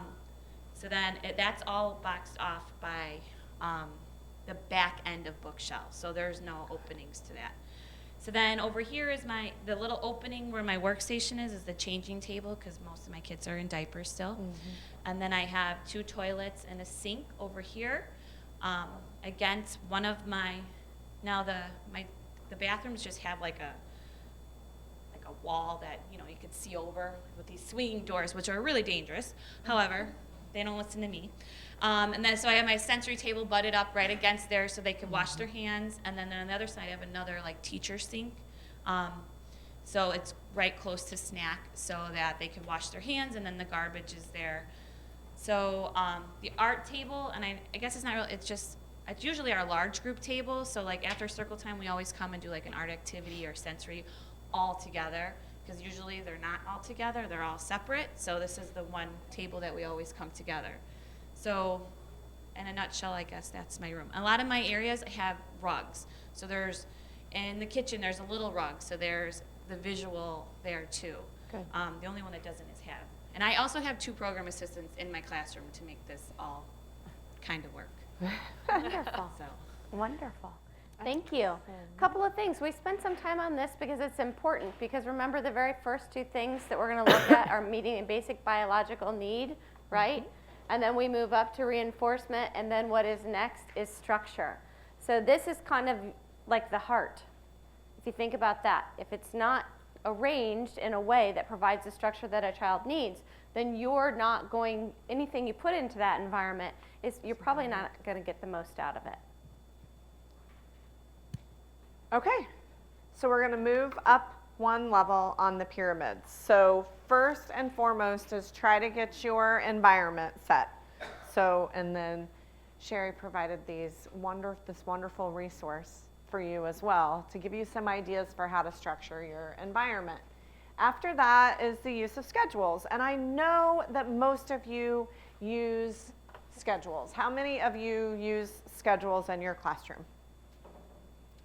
Okay. How many of you would openly admit that you have students that you've had on a schedule for a while who are still not independent with their schedules? Okay.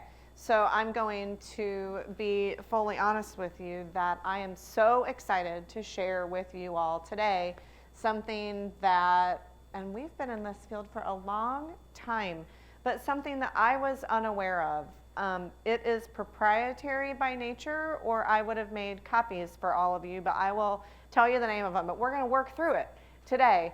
And one of these things is the idea that a schedule, there's not one answer for a schedule, right?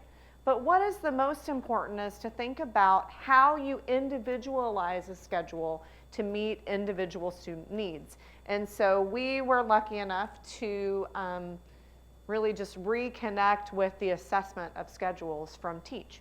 Have any of you seen that assessment? So there's assessments for individualization of schedules and independent work systems, and it gives you ways to think through the system that you have in place and how to meet the needs of your students with that schedule. So what we said is when we go into class, when we looked at this, we're like, oh, these are all the things that we think about when we go in.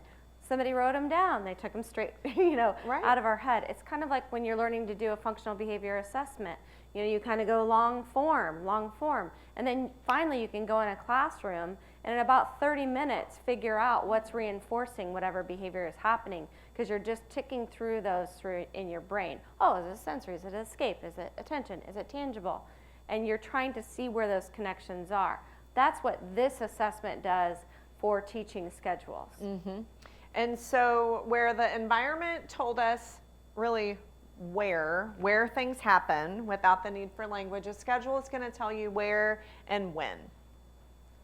And so why we do visual schedules, and I don't know why it's green, it's not green on my screen, is that we want to enhance receptive language, obviously. We want to assist with, again, increases in independence. That's the large overarching goal with structure. And we want to reduce that anxiety and increase flexibility in our students. We really want to make them as independent as they can be, because a lot of you are also calendar dependent, right? So this isn't an inappropriate thing to learn schedules and learn how to be independent moving throughout your day. Look, the acronym is EAR. EAR. Look at you. Had to make it an acronym, didn't you? Alphabet Well, soup. one thing I want to say before sorry. we move on is when you, I know I keep talking about kids who are deafblind, but I feel like that's something that we need to just continue to address, because you might have kids who are deafblind in your classrooms. And those students, maybe a visual schedule isn't appropriate, but an object schedule. Or you use a visual schedule and you use part of an object. But please remember, when you're doing that, If you're introducing a new object for that schedule, an object they're not familiar with, that's not going to help them. You have to give them an object or part of an object that is familiar to them. So for instance, this would be at home. If I had a child who's deafblind and I wanted to cue them, okay, we're going to go to bath time. If when they're in the bath, they always like to chew on a washcloth, I'm not going to give them a rubber ducky because that means nothing to them. But if I give them a washcloth, and that's what I give them every time we go to bath, then when they have that washcloth, they know, oh, it's bath time now. So if what they play with all the time at school during recess is a little ball, then you find a little ball and you give them that every day when you go to recess. That's going to have meaning for them, and they're going to know where they're going. That will reduce anxiety. But if you give them, I don't know, a rock, that means nothing to them. So keep that in mind as you're thinking through, if you have kids who are deafblind, what would you use for them? Something that is familiar to them and that they use often. Yeah. So we're going to just show you our before and after visuals. And I'm sorry that the color has all of a sudden changed, but this is my my food is touching example of what your visual schedule area should not look like. So this is all of my food is touching. Is that helpful to anyone? Is it helpful to the teacher? To the students? Okay, no, that is an uninvited. To assistants? To anyone. Paras in the classroom? Anyone in your classroom. Versus, it's a divided plate. Everything is so nice and compartmentalized, right? So this is just one strategy that we used in a classroom. There wasn't a lot of space for where to put pictures. The kids in this classroom all were still, and we'll talk about forms of representation quickly, but they were still on photograph for their level of understanding of visuals that were in their environment. So we had to have a lot of photographs. So we needed a lot of space. So we used the back of a filing cabinet for to storage. store. That's not their schedule, because that's food is touching. That is, yes, exactly. This is the storage. This is where we stored for the teachers and the paras the schedules on this side of the wall. So the teachers just had to turn, grab the pictures, and then stick them on the schedules. So that's just an example. Here's what the 5 things you really have to consider when you're doing schedules. You have to think about the form of representation. Like Christy was saying, are you going to do a whole schedule, the whole object, a referent, a partial object, a picture? There are 4 different types of pictures that you can use in a schedule. So you have to consider all of these things. You have to think about the length of schedule. So how many of you, the first time you put a schedule in place, thought, we'll just put it up for the whole day? Right? That's probably not going to work to do the full day. They have to learn how to do this in a smaller segment, and eventually they can get to it. But you have to think about how long, and that could be different, and probably likely is different for every kid in your classroom. I will say that the thing that drives me the most crazy when we go into a classroom is when every kid's schedule is set exactly the same. One size fits all. One size fits all because we're doing schedules. So we're doing what we're supposed to do. No, your schedule should look different than this schedule because your needs and your skills are different. So those schedules should not look like one size fits all, okay? Ways that you manipulate the schedule. This is also something that we rarely see differentiation across student skills for how they manipulate. How far away the schedules are from other areas of the room is also something that you can increase or decrease for complexity of student skills. And then, do they initiate the use of their schedules independently or not? Or are they still relying on you for a prompt? So these are the kinds of things that we're going to think about today with this assessment.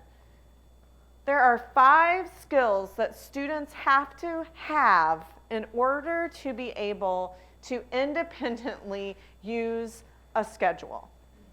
These are those skills. They have to be able to initiate the use of a schedule.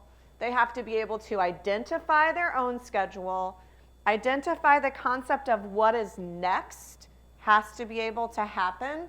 They also have to be able to understand that visual cue. Like Christy was saying, and I've seen so often on object schedules, they'll put like the chain from a swing as the object for the playground, and that doesn't mean anything if you're not a kid who likes to swing, right? So it has to be, they have to be able to get meaning from that visual cue, whether that's an object or a visual, and then they have to be able to stay on track. So these are the skills that this assessment, I'm going to tell you the name of it because I'll just tell you, you can order it online for $12 or you can get it online as an ebook for $5.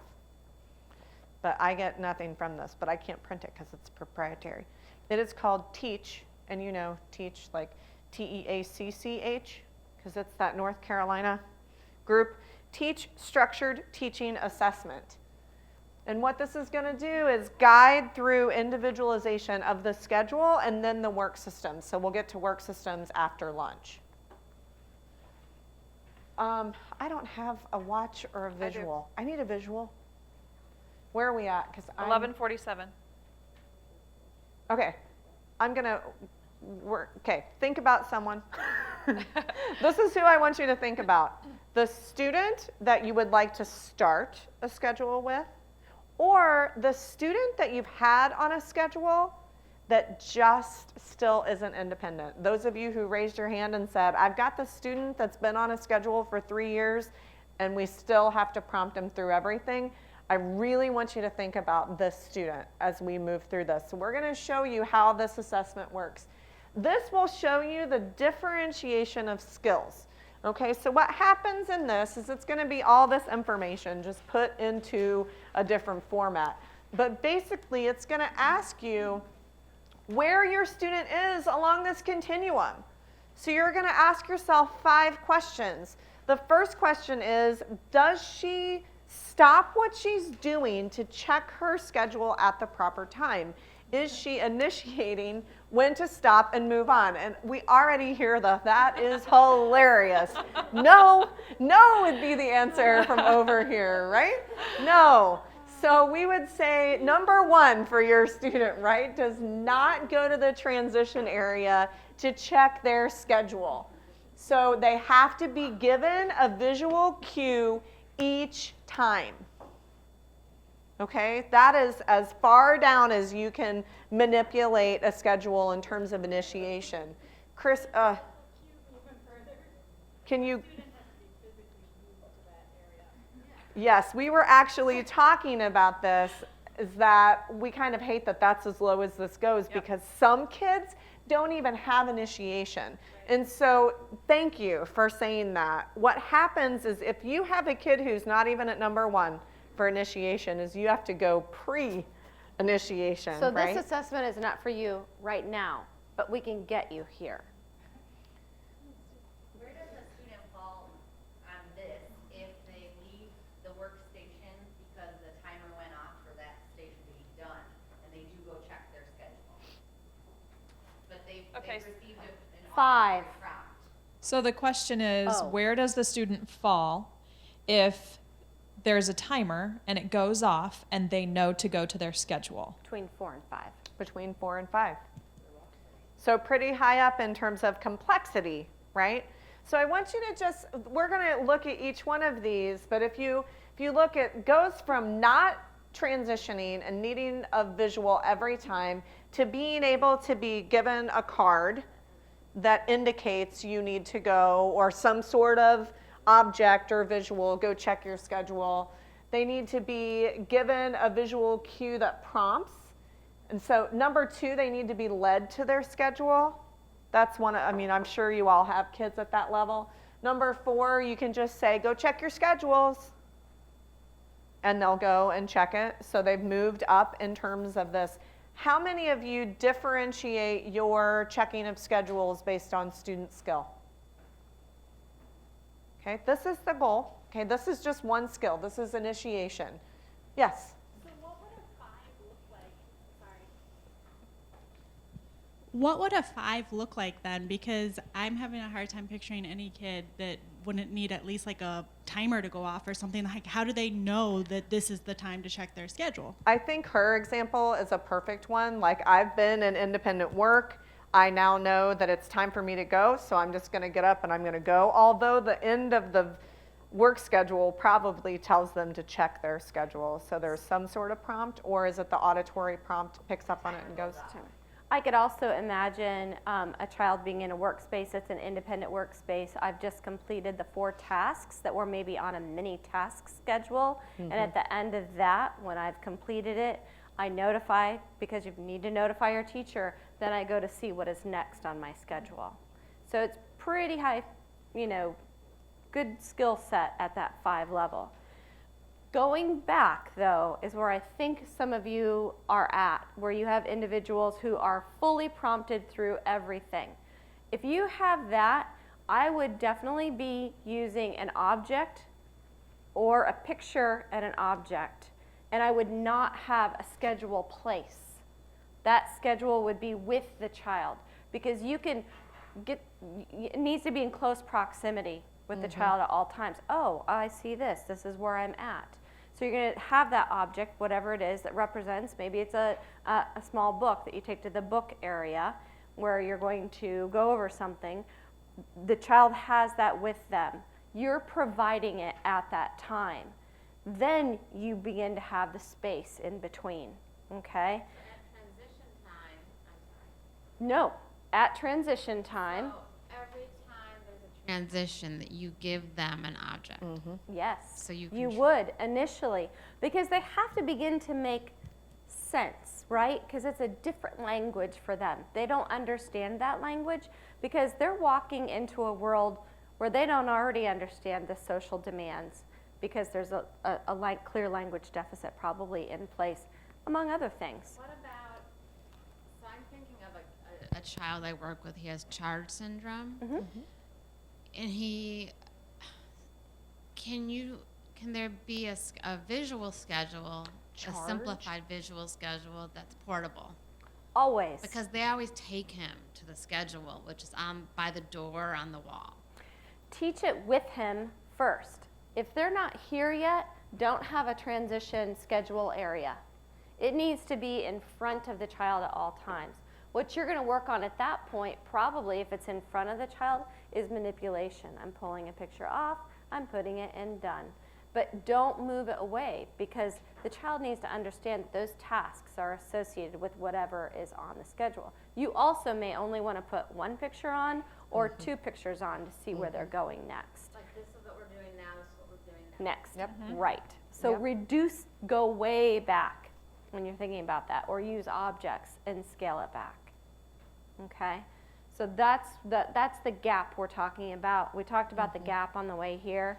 We were like, you know what, nobody says anything about the children who aren't there yet, who don't understand the concept of a schedule after even being physically prompted through the process 75 times. Right. Who doesn't know pictures yet? Go to objects. And we're gonna, there's another scale that's gonna get at representation in a moment, but what I wanna tell you all is what happens in this assessment is the question is, are they independent at that level? So at what level are they independent?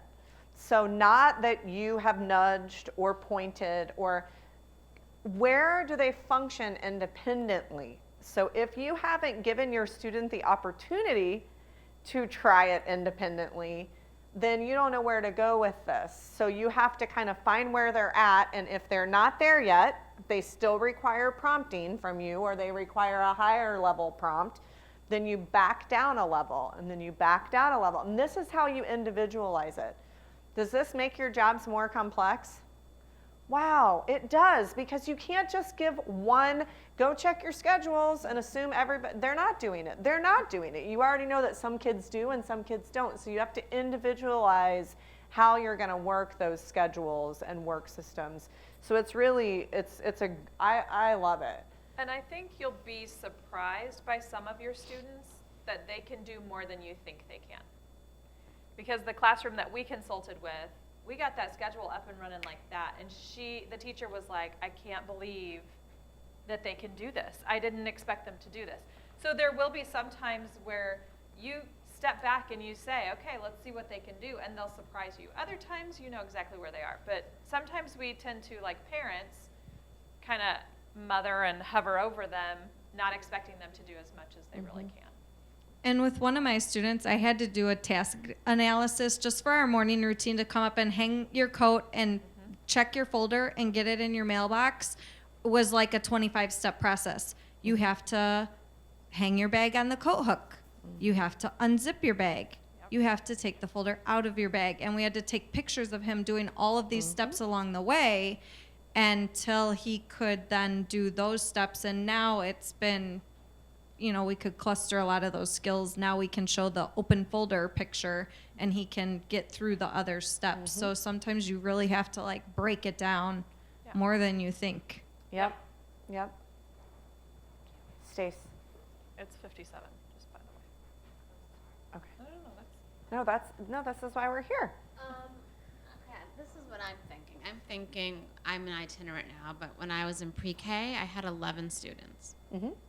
So how does that work with 11 individual schedules and one teacher and one assistant? I am going to ask you sometimes you have to prioritize. If I have 2 runners, right? They're the 2 you focus on. They're the 2 you're going to focus on first. It's not because the other individuals are already getting something out of your environment. So it's not like you're ignoring them. You're not, not educating them, because you can still educate, but you're going to start with your hardest child first. Because if you can get the child into using a schedule and having some level of independence, your time won't be eaten up by that child in the long run. So it really is about a process of prioritizing.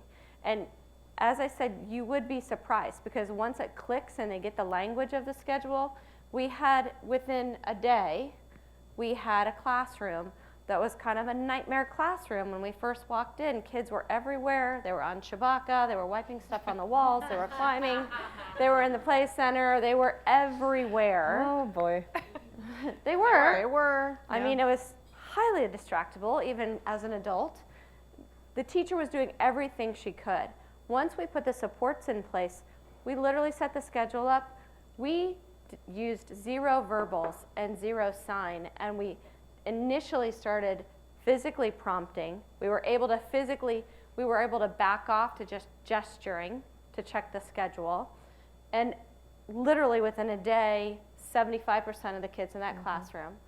So, because what it does is removes that need for language too. If it's clear, if it is structured, and it's about, oh, I see a picture of this place that I've been to before, and you're handing it to me, and you're pointing that I must be supposed to take this over to the same, right? It negates the need for complex cognition or language understanding and allows them to be independent in their environment. So it's pretty amazing. We're going to go through the second question, and then it's going to be time for the best lunch that we get all year long. Thank you very much. I look forward to it. The second one is, can they find their own schedule, discriminating it from other students' schedules? So if you look at the continuum here, it goes from the teacher has to give a visual cue each time, again, where you're saying this is your schedule versus someone else's. They can find it, which is in a separate location away from other schedules. So you have the kid who can't figure out where their schedule is, then theirs is in a separate space so that they can learn this is my schedule before it moves closer and closer and closer into the other schedules. Number 3 is it's in the same area, but you've highlighted something, maybe a favorite picture or maybe their picture. You can see ours, we did color coding and we put their picture on there so they could identify. Number 4, they find it in the same area. And number 5, they're able to use something on their own space, on their own bodies. It's a mobile schedule. So this is kind of that they take with them, not that the teacher Not moves. that the teacher. So that's the difference. Right, like you. You Yeah. carry your schedules on those little devices. And so this would be the way that you need to think about discrimination. So you're not just going to assume I'm going to throw all these pictures on in the same order for all day long, and everybody's going to be in the same area, and I'm going to start all 11 kids at once. This is not the way that you want to approach putting schedules in place. Okay? Lunchtime. Okay. Is everybody freezing in here, or is it just me? Brett, you said it would warm up. Yeah. Okay. We're probably going to have to get some We're help holding him because personally I've had like accountable. 75 cups of hot lemon water just to keep my hands warm. Diuretic. Was it? Okay, well, we're going to fix that, right? All right. I don't know what the instructions are for lunch.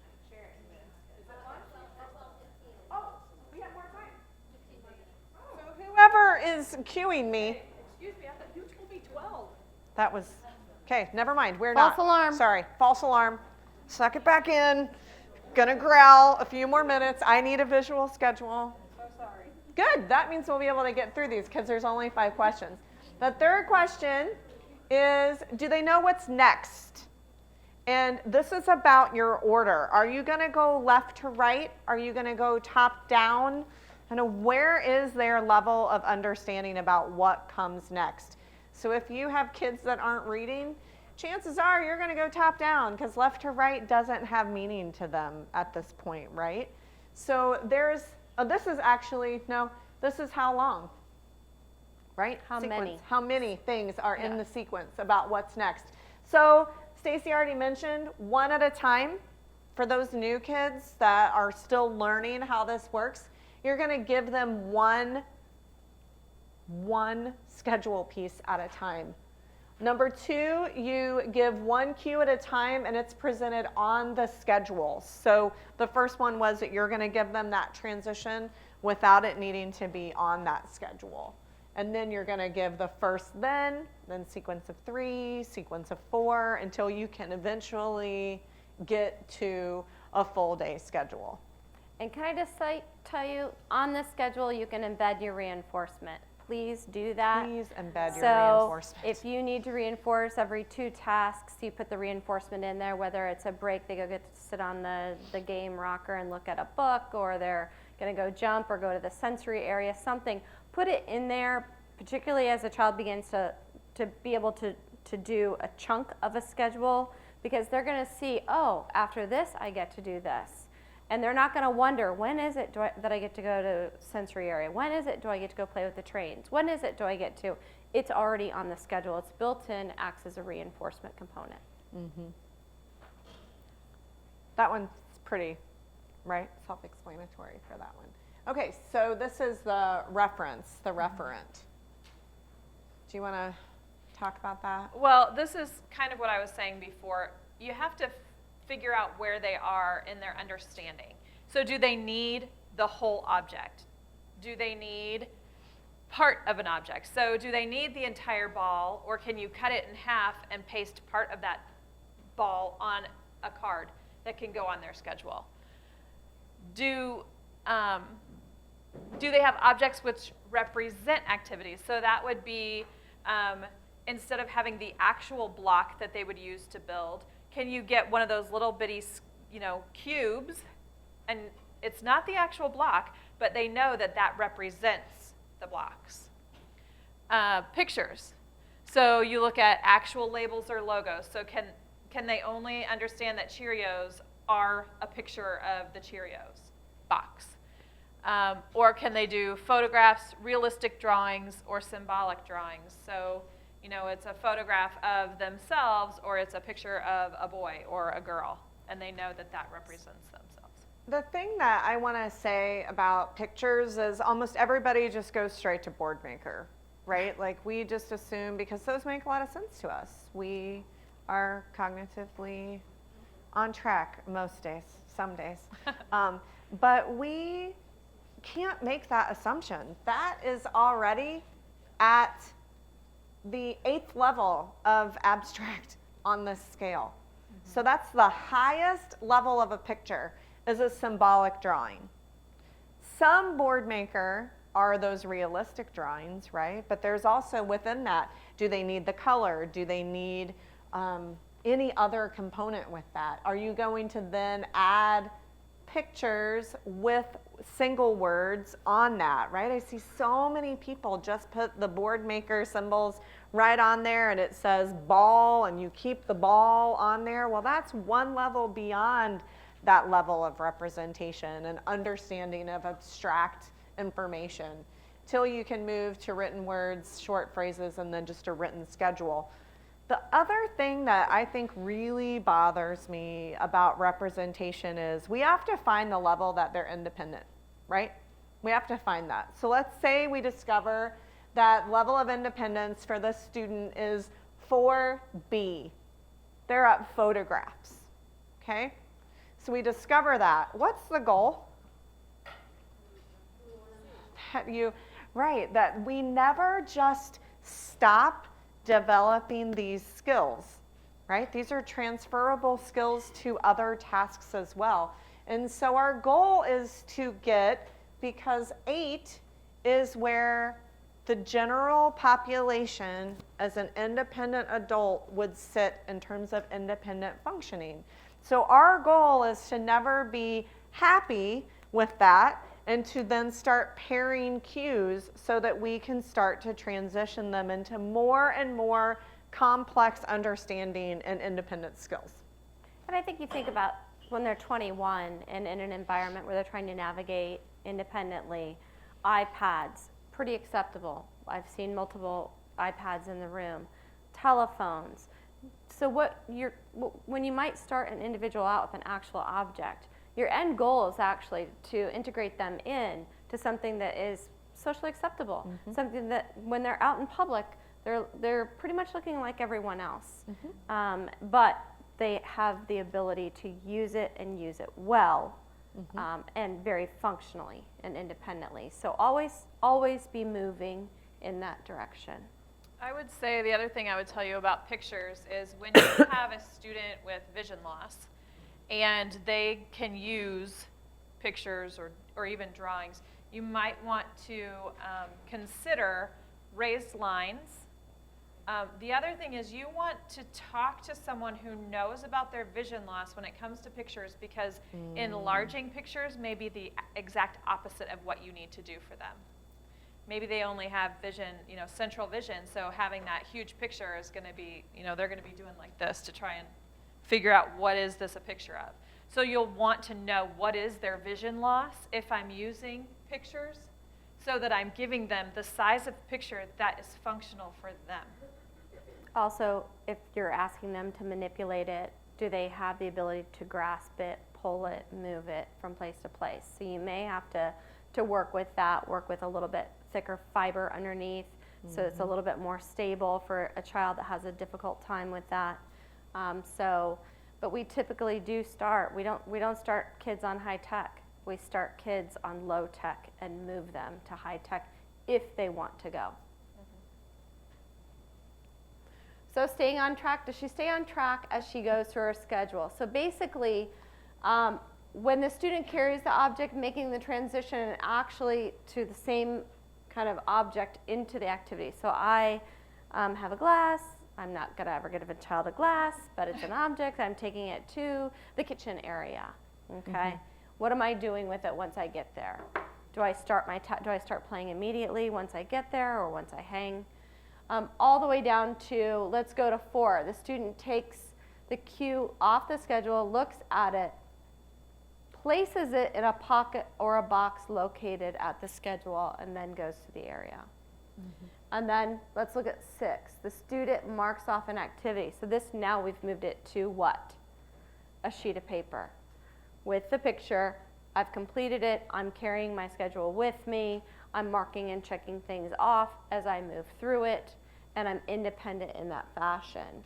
To the bottom, where the student marks the checkbox or marks on the line, which is, I don't know, actually there's 6 and 7 aren't that same. Real. I mean, they're kind of the same, except that some would need to cross it off completely versus being able to just see. There's less of a visual cue about where you're at on your schedule. But this is a lot of, so the classroom that we showed you pictures, they were We started that classroom on a match system, photograph to photograph. So I take the photograph, I look at that, and then I go to this area in the classroom and I match this picture And to hang a it. picture. Right next to it. So the other piece of Velcro was right next to the other picture. Where eventually, like Stacy was saying, number 4, that's where your student can walk up to the schedule, look at it and go, okay, we're going to centers, put it in the pocket, turn around and walk to centers, right? So it's more complex. So again, it always concerns me that people kind of have in their mind, what is visual schedule? And then they stop there and we stop moving our students down this continuum to be more age appropriate and socially appropriate in terms of how schedules really look in the real world for independent functioning adults. That is it for And this. it's 12:12, so. That was perfect. Yay. Yay. So we have 3 minutes for questions before we run off to the best lunch of the year. Do you have these slides online that you can send us? Because Yes. my eyes don't work. I Yeah, cannot. mine I don't neither, read- and I that can't is read turning them green. And so, yes. Thank so you. Sherry, can we, or what we've probably already, we sent those already. So, yeah, we will talk to the woman in charge and she can figure those out. Maybe, can those be emailed out to the list?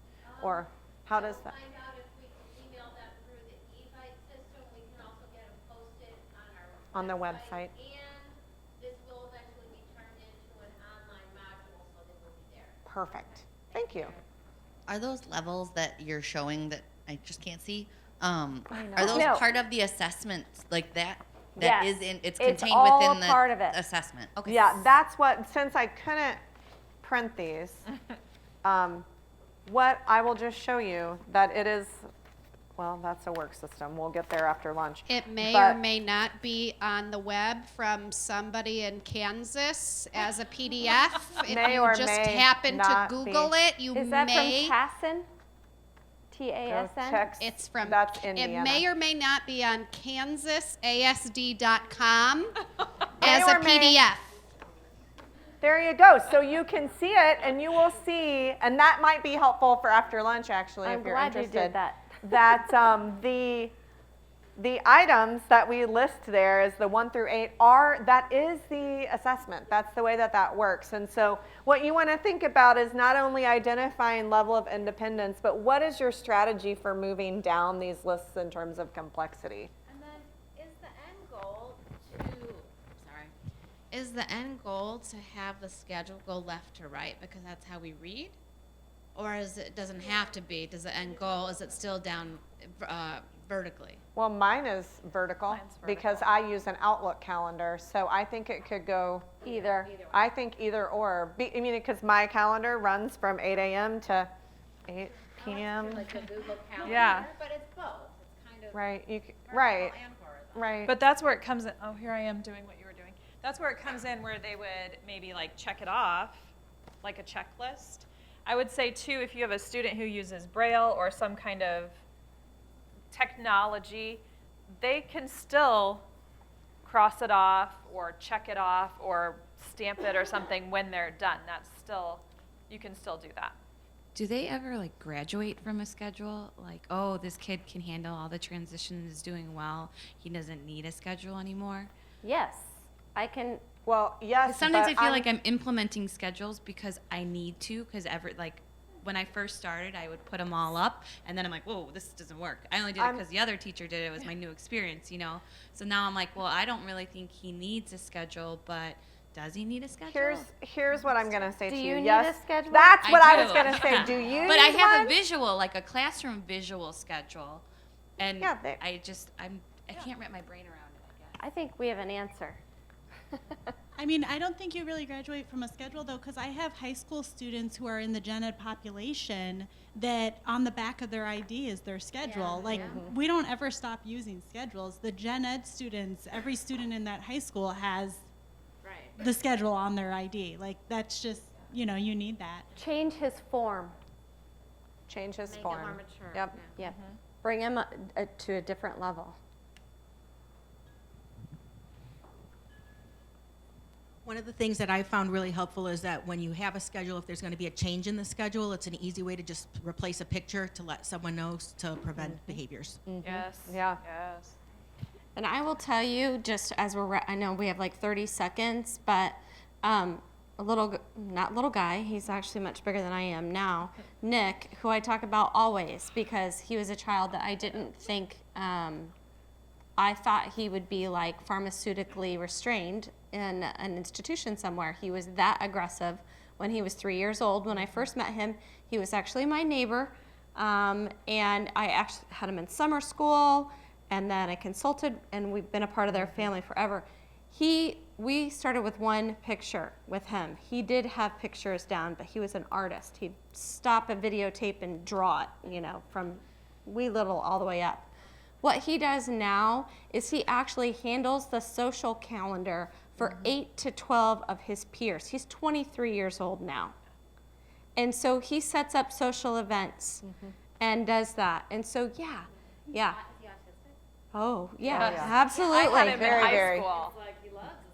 Yeah. He loves the schedule, but it's no longer, we had the big one on the wall for him, and then we were able to transition him to where he pasted his pictures on in the morning, and then he wrote what it was, and then, it just slowly evolved, and now everything is on the computer for him. I mean, he loves the computer. He didn't speak until after he was 7. So that's also and now another. He talks all the time. Now he talks all the time. He Can't sends shut him email up. and texts. Yes. So it's pretty cool. All right, ladies and gentlemen, it's 1 o'clock, and we are going to get re-rolling to finish up the last 2 sections of structured teaching for you all, because I just find it exciting. Useful so far? Yes, or as I tell my kids, yay, nay, or meh. Useful so far? Ish? Maybe it's me? Okay, that's okay. But I'm glad that some of you are getting some information out of this. I know several of you were at our workshop a few years ago when we did a workshop on work systems. And independent work systems are obviously important for increasing independence in working on tasks. And I know that ISRC has the set of Task Galore. Don't you guys have this? Yeah, Task Galore books and different resources for task boxes and different tasks that you can use in your classrooms. So I know many of you are using this. Work systems are really important, and they give students 4 different pieces of information. They tell them what work needs to be done, how many tasks they need to do, when the work is finished, and what to do when the work is finished. So they really address all of those things, again, without the need for language. This makes them independent in terms of knowing these tasks.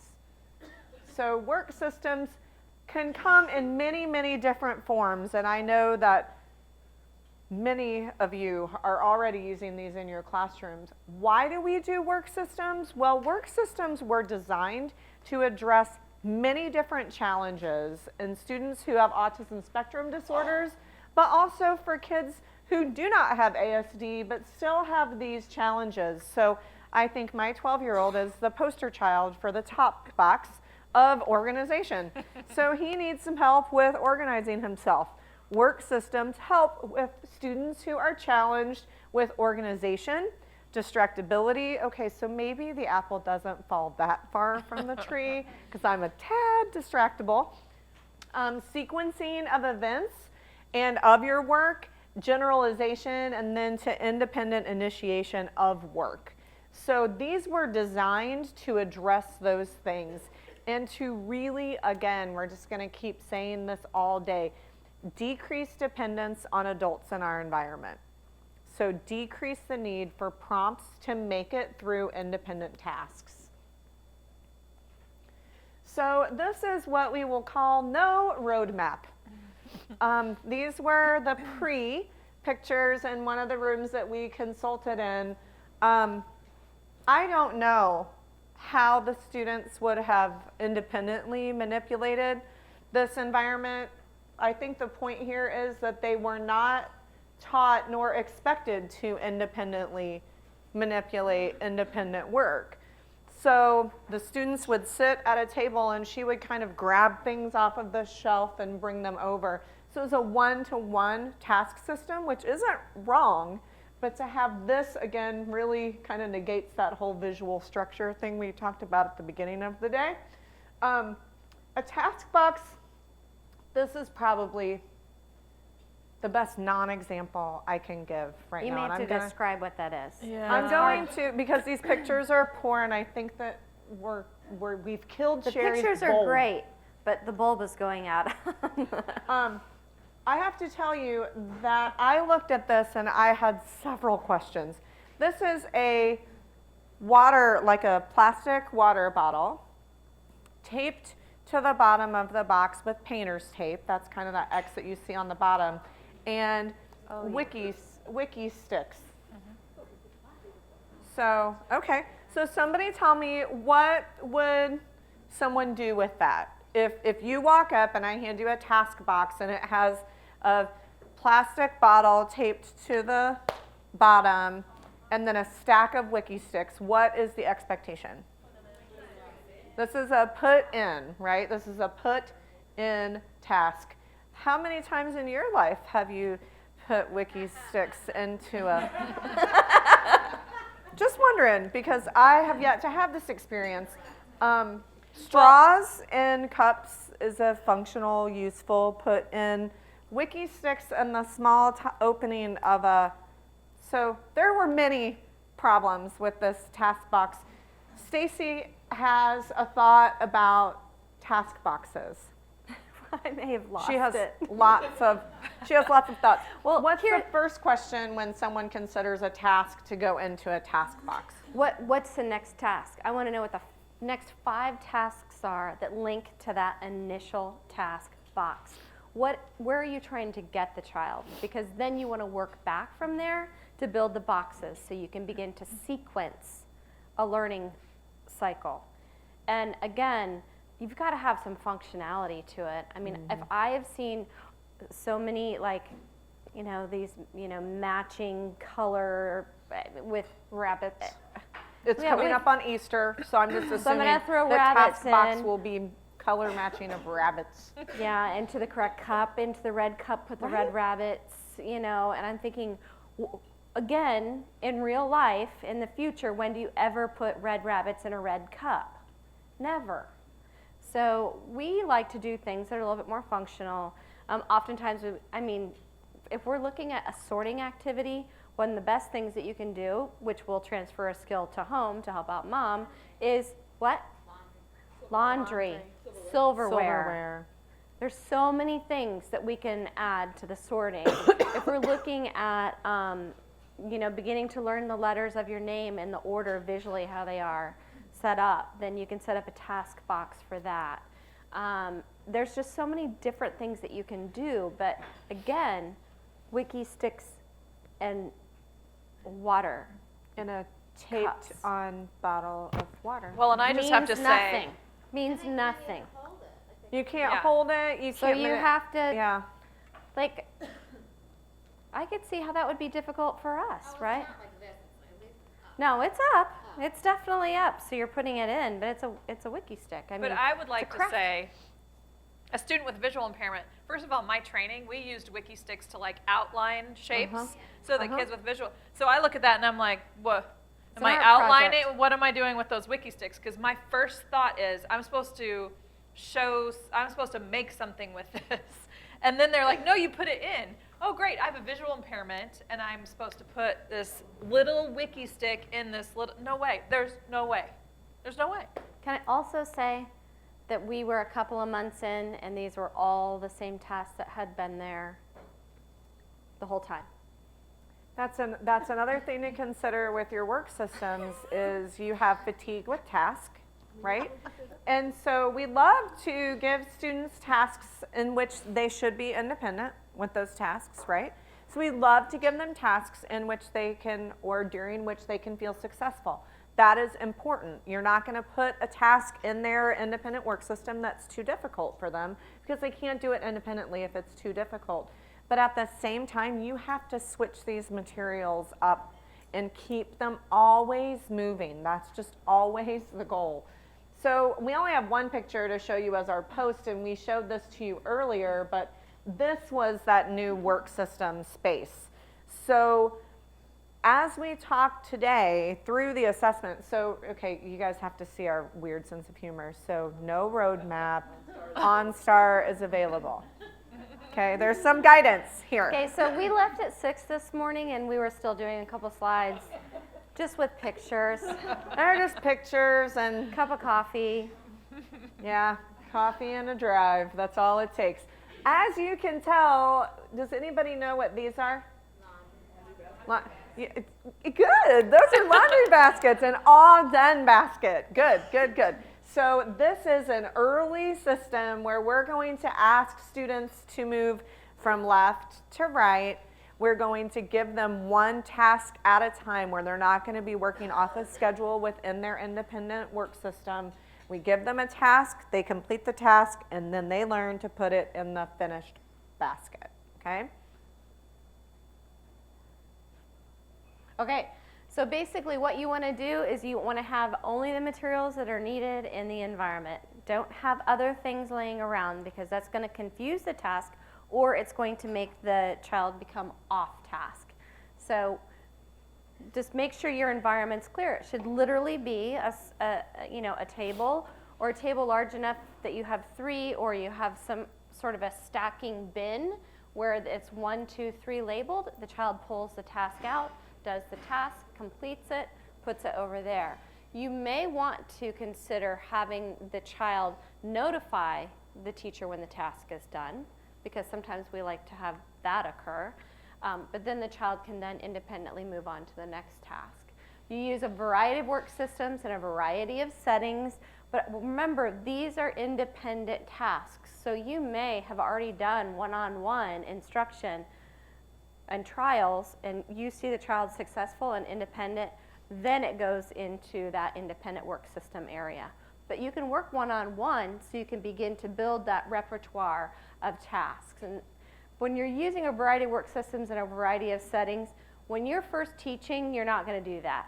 Mm-hmm. You're going to have your space, you're going to have your location, you're going to start with one.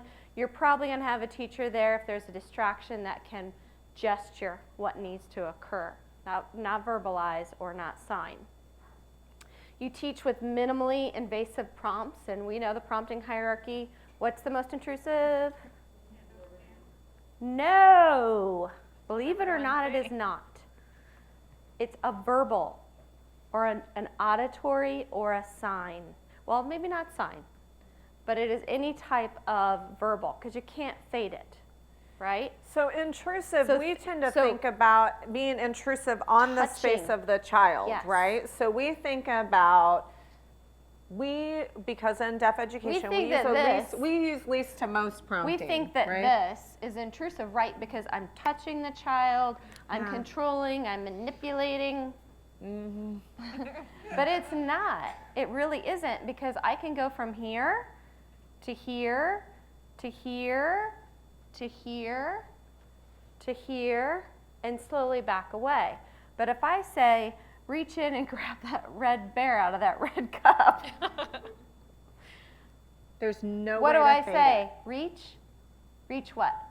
How do you cut that back? So yes, most people traditionally think if I've got my hands on a kid, it's the most intrusive.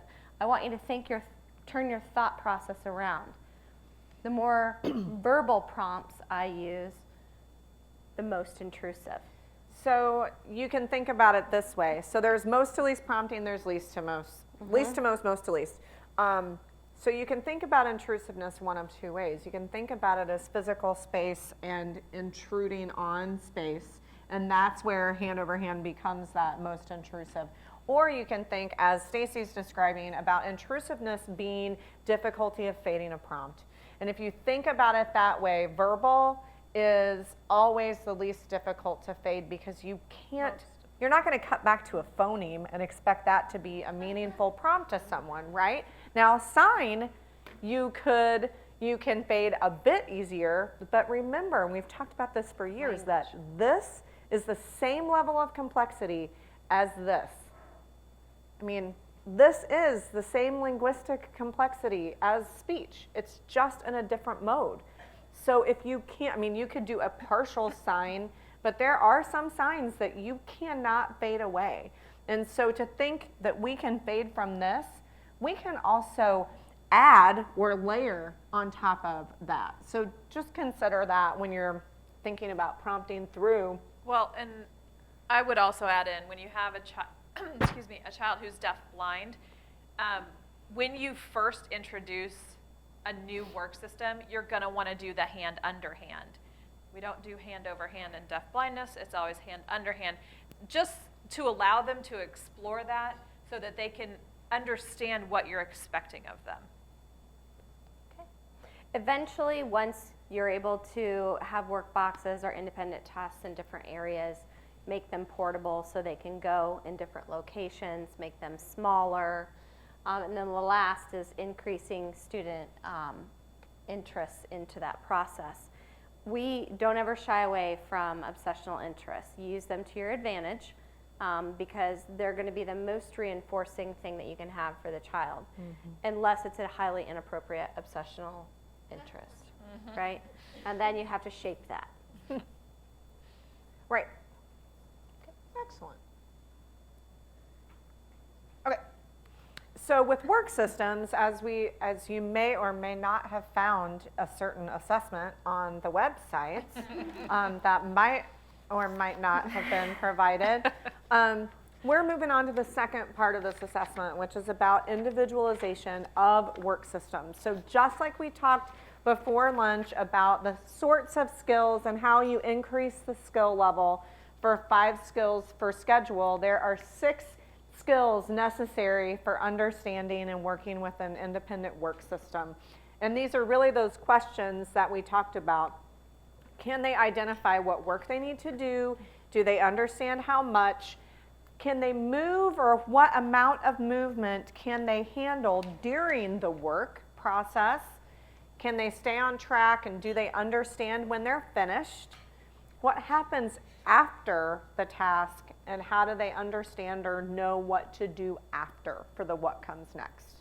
Okay, so just for the after, for the what comes next, I do want you to consider the fact that some children will just sit there when they're done and not notify you. That is not anything that will ever happen in the workplace when they're 21, 23 years old, right? Because when you're done with a task, you may go up to your supervisor to figure out what your next work task is in that environment. So start now at this level and teach that when I am done with my work system, with my work, that I need to go and initiate with my teacher that I am finished. I shouldn't just sit there and wait and play with whatever is still around on my desk, because that's not setting that student up for, again, we're trying to think, where do we want the child to be when they're 21? Okay, so start those now, because then that skill will be in place then. And always, always, always thinking that lifespan perspective of disability. It's always the what about when they're 23? And I know it's hard because some of you have 4-year-olds, right? Itty bitties, threes. Threes. It's hard to think at 21 because you're just trying to survive through the day. But that's the mindset we have to have. So again, how many of you are using independent work systems in your classrooms? Okay, so I said several, so there's like 1? No, because you guys 2? are. No? Yeah, 2? Okay, so maybe not that many. Okay. Ish? Task boxes, but not? Okay. Okay, perfect. So you've maybe started to introduce the concept of doing a task box, but it's not in a system. It's not in the structured system. Okay, great. So there are ways that you can individualize this, and you heard we talked about this with several of these rooms this morning, that this may be an area that you consider adding. Let me tell you about location of your independent workstations. against a wall. Do not stick that in the middle of a room because you're asking them to focus.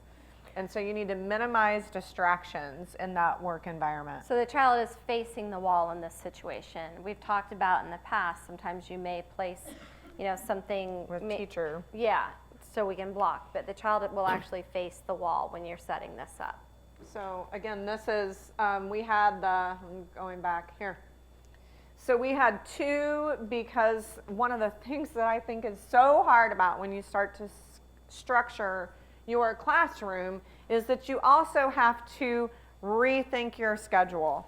Because if you're going to use things like independent work systems, 1 or 2 kids are going to be in this independent work system space at a time. So what do you do with the other ones, and how do you manipulate staff and your schedules, and how do you move students throughout so they can all independently transition through their day? And it's not always group transition, right? It can be many different individual transitions. But so we faced this desk against this bookshelf and this desk against the wall. That's how we. So they're not seeing each other either. They're not Right. sitting next, they can't touch, they can't take materials, they can't do anything. Mm-hmm. And then, while 2 people were in that area, we had, there was a play area, which was on the schedule, so another child would be in the play area, and then the teacher was working one-on-one to teach some new skills with another one, and we had some floating paras between, and then there was a young boy who, I don't even remember what the genetic disorder he had was, but he had seizures. Zellwegers. What is it? Zellwegers. You're familiar with that? Okay. So he had seizures and had limited mobility. And there was oftentimes a related service provider in the room as well. And so it's really kind of about when the two independent people move, then we're going to go ahead and put them over into the play area. If the person from the play area is coming one-on-one. This also allows the teacher to collect data on the skill development in that, so you're not trying to collect data on everybody moving around in a room at once, but while they're working independently with that child, they're able to collect information on where that child is in the skill. And we had a chair in that area, and that was for the para who would be in there with them. And that para was collecting data while she was there. She was, if needed, redirecting, that kind of thing. So that's why we had a chair there. That was requested. I don't think we normally would always put a chair there, but.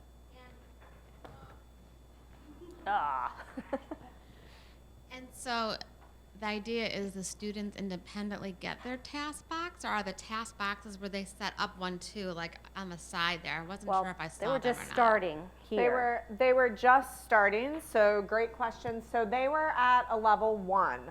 So when you look at how do they know what work to do? Do they know what work to do?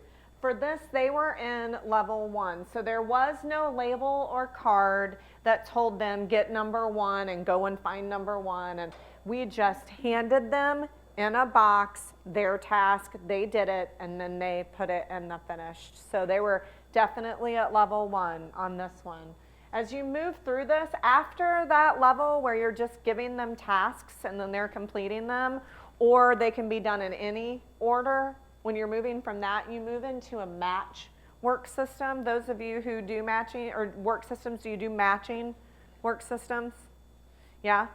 So this is something where I see teachers not be aware of that A, B, C, D, E underneath that match.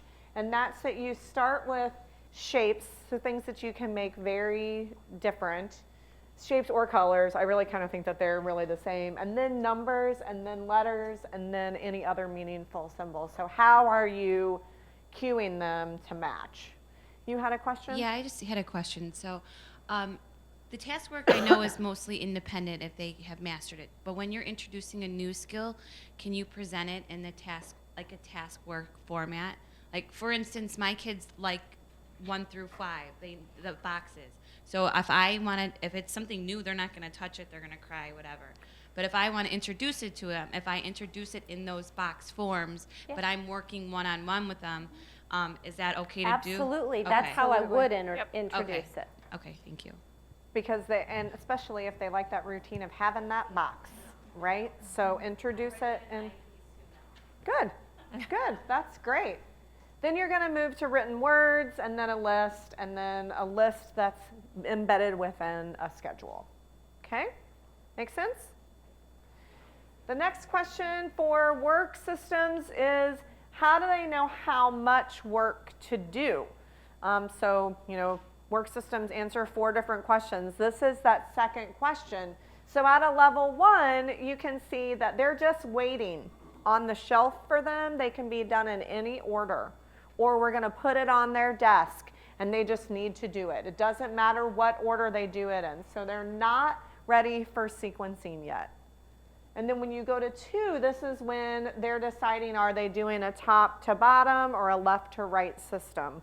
So, and I don't have the picture, but we've done them before on tables where you'll have, task, task, task.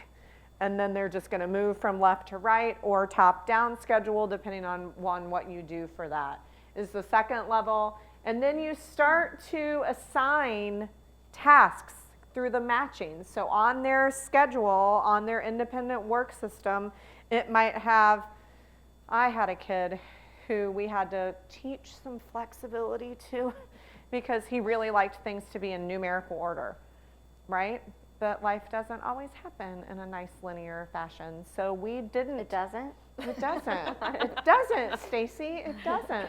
So we always specifically chose not to give his tasks as 1, 2, 3, or even 5, 6, 7, or whatever bins we were doing for the day, because we had to work in that he had to be okay with if it went 5, 7, 6, that it was going to be okay.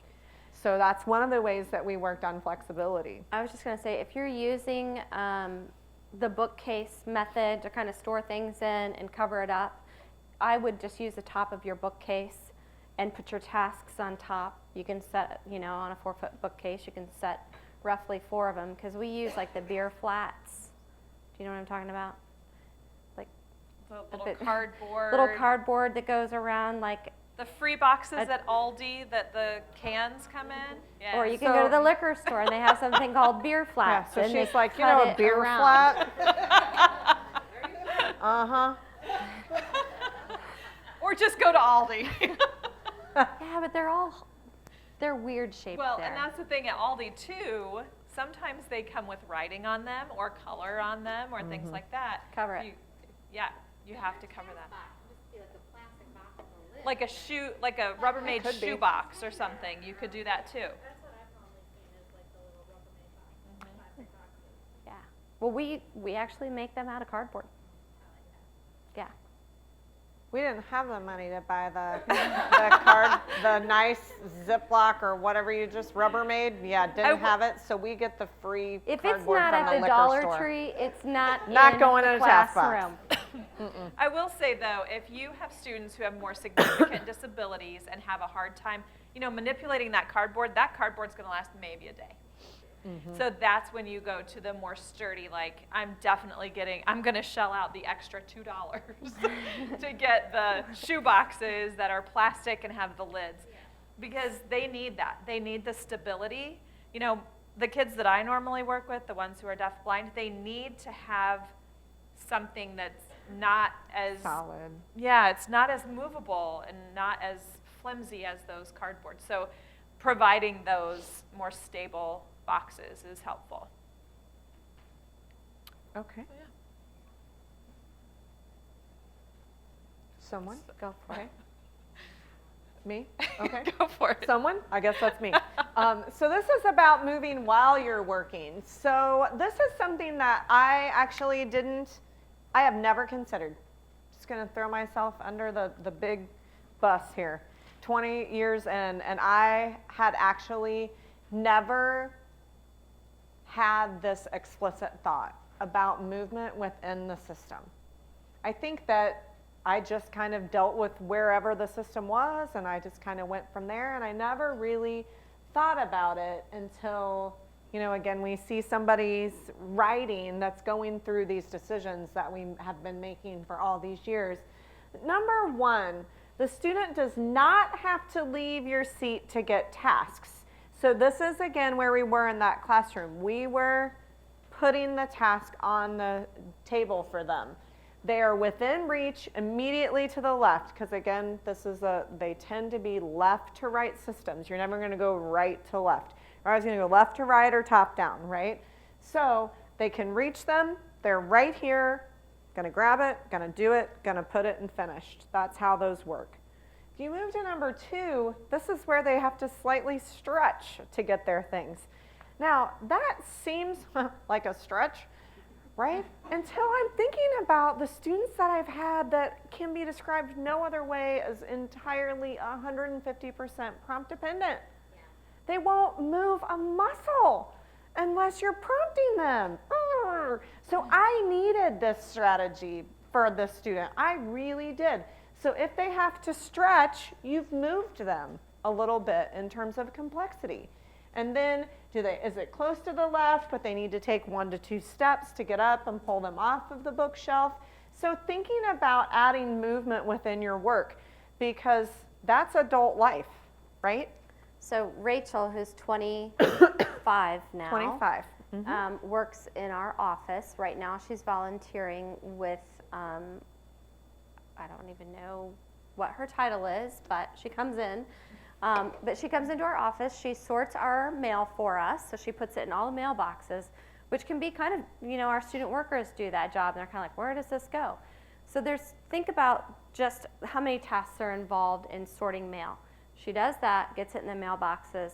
She does our stocking for like our coffee area, and we have like coffee snobs in our office. I'm not quite sure how that happened, but we have K-cups, we have like 6 different kinds. We open it up, it's labeled in each of the drawers what goes where. She knows where to get them and put them in. We have the stir sticks. We have real sugar. We have that sugar that'll kill you. We have 3 different kinds of creamers, and everything is labeled. So when you come in, it says Splenda. It says raw sugar. It says stir stick. I mean, everything is labeled. She's at Word now, obviously, because she's putting her mail away. She then doesn't, and she's doing this off of a task sheet that we've given her. She'll then go into our kind of the place where we keep everything, where we keep paper, pens, pencils, paper towels, Kleenexes, all those things. And then there's a sheet on there where she will mark how many we have so we know when we need to order. So she's doing inventory for us, she's doing all these things. But really, think about how a task system early on can translate into some of those things later in life. She also works at a restaurant. She does, you know, a few different things there. And I think that's it. I think that's it right Her now. reinforcement after being in our office, and she actually works alongside of a student, one of the students in our department, but her reinforcement is then she goes to Pizza Hut. She's a little stuck on Pizza Hut, but she walks over to the Bone Student Center, has her pizza, and then they take public transportation back home.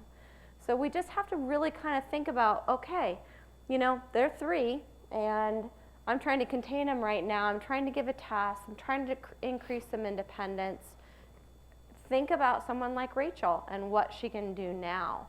And if she could pass the civil service test, I'd have her in my office at all times. But there's those weird state rules that we're having a hard time getting around at this point. So the other thing that I would point out is, again, kids who are deafblind, kids with multiple impairments, we're trying to get them to move outward in their world. They want to stay inward. What a great way to have them do that. If they have to stretch, that's moving outward into the world where they normally would just sit and let you bring everything to them. So, you know, moving the work system just a little bit so they have to, you know, move a little bit farther and then a little bit farther and a little bit farther. That gets them moving outward into their world that they're not used to doing, and they will avoid. But if they know that they have to do this, then it gets them, you know, moving farther and farther into their world and experiencing more of what is around them and realizing it's not all right here, me. There's more out there. And remember, one of the most important steps in functional communication training is distance training. It's one of the most important things you can do, is for you not to just be standing there waiting for them to hand you that PEX card. Nope, you gotta walk across the room to come and get me, to gain my attention so that you can communicate with me. And so, Initiation. yeah, it's so, so, so important. So movement is one of the things. The next thing is staying on track. So how do they know how they're gonna move through the work that you have given them today to do? So first is finish basket, like in the picture that we showed and the description that we've given you. That is, there's just a basket on the floor, right? So I've done it and I just drop it right in there. That's pretty simple. That's number one. Number two, they pull a card off of the work system. So there's like the Velcro thing on the left-hand side of your desk. I'm mirrored from you. The left-hand side of your desk, and they're gonna pull a card off and they're gonna fasten it matching to that work task, okay? Three, they're gonna pull the card off the work system, turn it over to say, okay, I'm gonna do task number 3, turn it over, put it back on the work system before they find that task that is gonna match to it. So you can see again with this sort of assessment that it is increasing in complexity. So you can think about, it can eventually move to, Stacy, your microphone's on your phone call. There. I'm sorry. I just heard her go. I would never do that, but that was my administrative assistant, and she never calls me when I'm out. So I was like, uh-oh, what happened? We have crazy things every now and then. I lost my train of thought because I was hearing you. I'm sorry, but I pick up for her before I do my own children. You do. You do.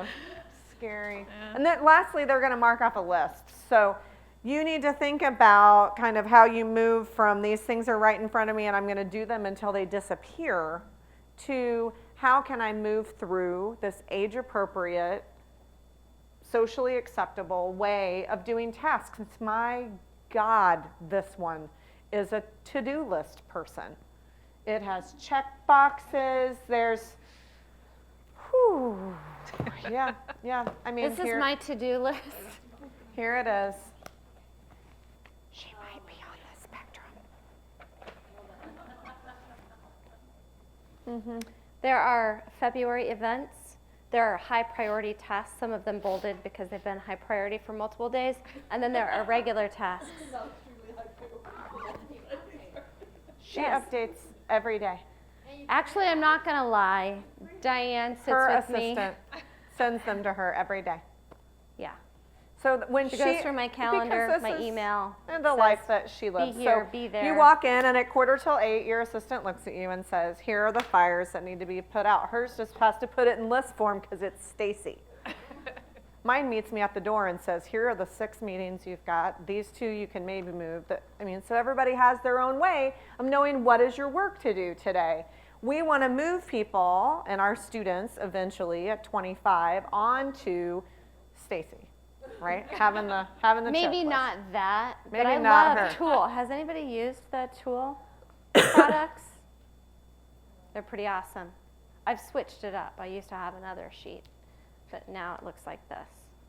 She could redefine work system. All right, next one. Last piece of movement. You have to move within, but then you have to move after. You've given your student 3 tasks that they need to do independently during independent work time. They've done those. Now what? So is there a finished location, again, immediately to the right of your system that's within reach, or do they have to stretch, or are they going to take 1 to 2 steps or 3 to 4 steps? So how close is that finish basket? Remember we said tasks are over here. Eventually I'm going to have to get up, walk over here, find the task, come back over here, sit down. Am I going to be able to just dump, or am I going to have to stretch, or am I going to have to walk over here and give it to my teacher and say, I'm done with my work. Can you check my work? Or how can we increase that complexity to what we have to do during our day? I would also like to say, if some of you have different levels of children in your classroom, you have children who can complete one box when it's been handed to them. You have kids that are highly independent. Your highly independent kids, I would have go through that finished basket of the other child and reset up the tasks. Absolutely. So, because again, you're teaching an independent skill in that process. So, I mean, that's another way to just kind of think about where your children are, because there's a range of ability, there's a range of attention span, and there's a range of independent. If you've got a pretty highly independent kid, put them to work in your classroom, still gaining independent skills. And the last thing is, how will they know what comes next? So this is transition out of independent work back to your schedule. Is pretty much what's happening, right? And so again, this is going to look very similar to the way that our transitions for the schedule worked. So do they need an actual object? They need part of the object? Do they need a label? How are you going to transition out of this? So these are the 6 skills that are required and the different levels. And so your goal again is to move up those numbers to increased complexity of skill. Questions? I looked right at you. That was not intentional. I was like, do you have a question? Row 2? I'm just kidding. That's horrible of me. Okay. Okay. That's why you sit in the second row. We've talked so much about structure. We've talked about how to, structure your environment. You guys, I know we've talked about this a million times, but we have to say that this is another layer and it's another level, and you have to put it in place. And that is making your environment visual, making your environment as accessible as it can be. So basically, when you have your visual structure, it adds that physical, it adds your visual components to a task. So you can look at different things here. There's visual instructions, there's visual organization, and there's visual clarity. And this is added to, it tells a child how to complete what is in front of them, okay? And that might be for, kids who have vision loss, it might be each like what it looks like at each step. You just have a halfway completed, at first it's all apart, and then you have it glued on there, step 2, what's it going to look like? And that's what, because they're going to feel it, look at all of those things, with their hands. They're going to be exploring that. Okay, what's it supposed to look like at step 2? Well, if you have that for them, it's going to be tactual instead of a picture, but you have to provide that. So say we have a workbook tasks, okay? And say we're sorting laundry or we're sorting silverware. What's a way that you can create that so it automatically has structure? You can pick either one. Laundry or silverware? Okay, you can use socks, but are all socks the same color? So you've got baskets. How do you create the visual structure? Okay, I think am I asking it weird? No, I think that it's food coma too. Do you want an it's food example coma. of I'm thinking of like bunching socks, like putting one red sock and another red sock together and bunching them like you throw them in a drawer? Okay, so I'm talking about, I thought we talked about sorting laundry initially. Oh, I was so sorting you're saying socks. sorting socks, matching socks. Okay. Well, either. Well, well, you have to pick between the two to match, right? Okay. So or you can sort all the different color socks. So here's the question. I'm going to hand you a Actually, box. I have something else to say. And it's my children, their socks don't match. Oh. They don't want them to match. Yeah, not now. You mean Now your you buy students or them your children? unmatched. No, I'm talking my children at this well, point. Yeah, No, not really. No, because I think Typically it's developing just now. like our 40 and up people who like their socks to match. No, Anybody my else? daughters, no. Okay. Yours have to match? Yours have to match. You're not, Okay. You're not 40 Well, yet. I'm just thinking that is a skill. So let's just pretend that we're actually sorting laundry.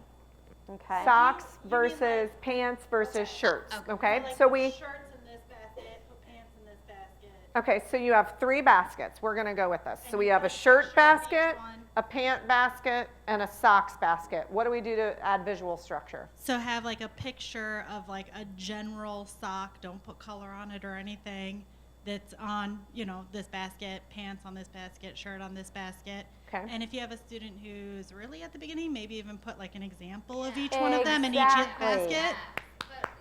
That's Ding, ding, exactly ding. right. Adding Yes. structure to the silverware sorting, we're just going to go ahead and automatically have that either a picture of the fork in there or an actual fork in there. So just providing that structure so they know where things, they understand.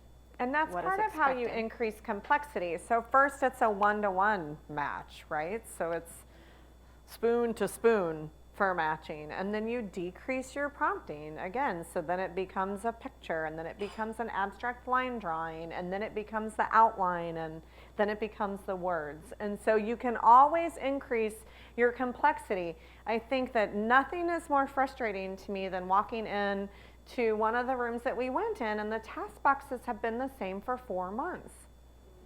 And the kids have been independent for 3.5 months. And so are they sitting independently doing the tasks? Are No. they? What happens They're after the done. second month? Yeah, they're Yes, like, they're pitching stuff at that point. Well, right, okay, so you will have that too, but you're gonna have to know your student. That's not what was happening. Oh, okay, that's not what was happening. It was getting swiped onto the floor. Yeah, they're They were bored. trying to leave the independent work area. I mean, they weren't even doing the task. So, they were ripping up the materials. Oh, yeah. That's what I was thinking with that cardboard box, that some of my kids would be like, Chew on it. I know, it Right. becomes spit. Well, we bought a bunch of duct tape for that classroom, actually. We did. No, we did. Yeah, we did. Around the edge. One of the things we did to, I'm just going to go with another way with visuals here. There were 5 different paraprofessionals in and out of that room throughout the day, and several related service providers.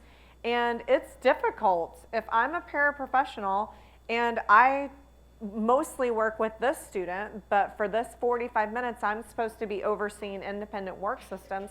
How do I know who can do which tasks, and how do I know what to grab? So we visually coded our task boxes, because remember the, no, because everything was green.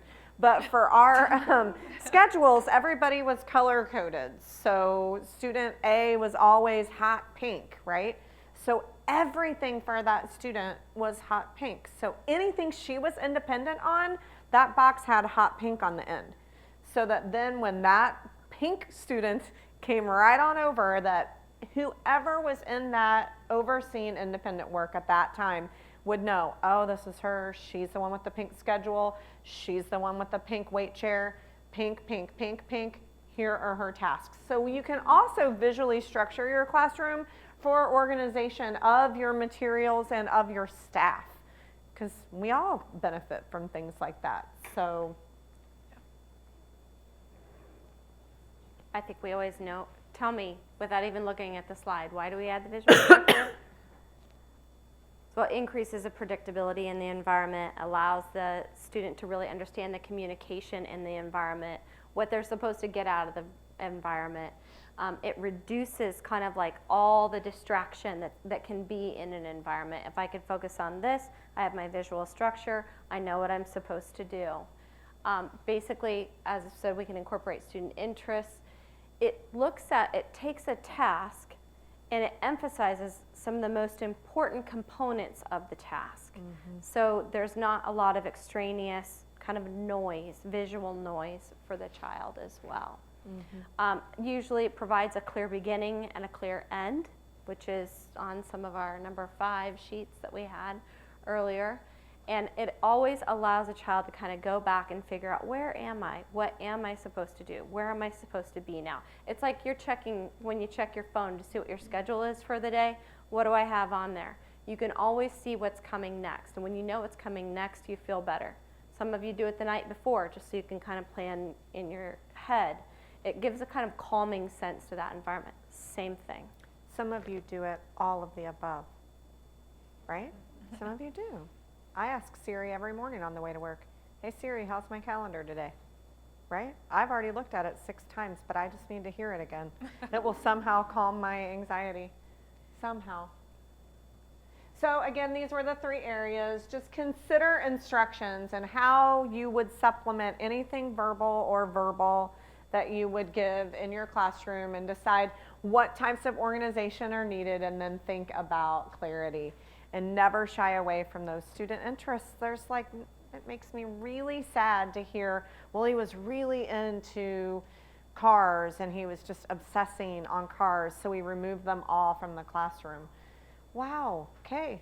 So that's like solitary confinement. That's really sad to me, but okay. I think we've got this. Couple more things. So as you're thinking about those of you who don't have task box in your room, where are you thinking you can begin?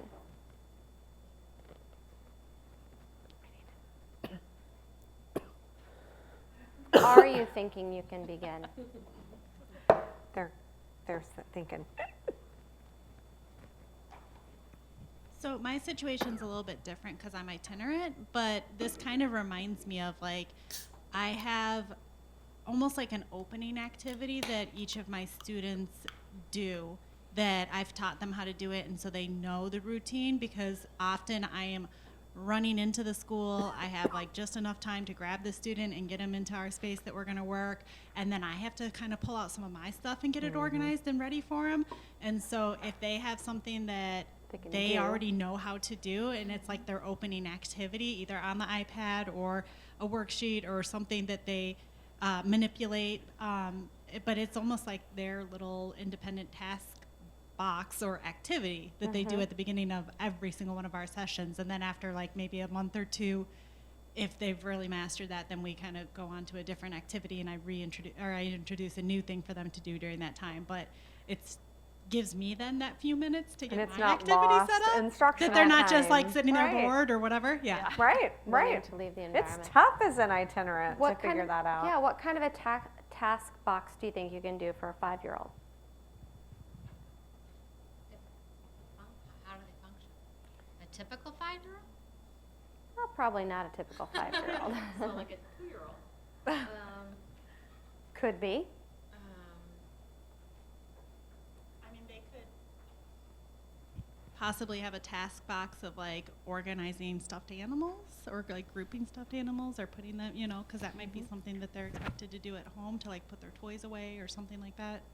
Right. I mean, that's my 6 and 7-year-old's bedroom. Is we label those bins, right? Animals, cars, whatever. And I mean, that's an age-appropriate, typical task that would be great to incorporate for students near that age. Plus, it's probably going to be expected in environments for a young child, right? At 5, you're still going to have your toy center, your area where you're engaging, but that all has to be put away. And that shouldn't be put away by a paraprofessional. It should be put away by the children in the classroom. So also think about your classroom routines and how you can teach those by breaking them down into tasks in the task box, just like you said. And for the classrooms that your students will go into, that they will eventually transition into, or thinking about this time of year, which classrooms will they be going into next year, and how will those routines change, like 5th to 6th grade?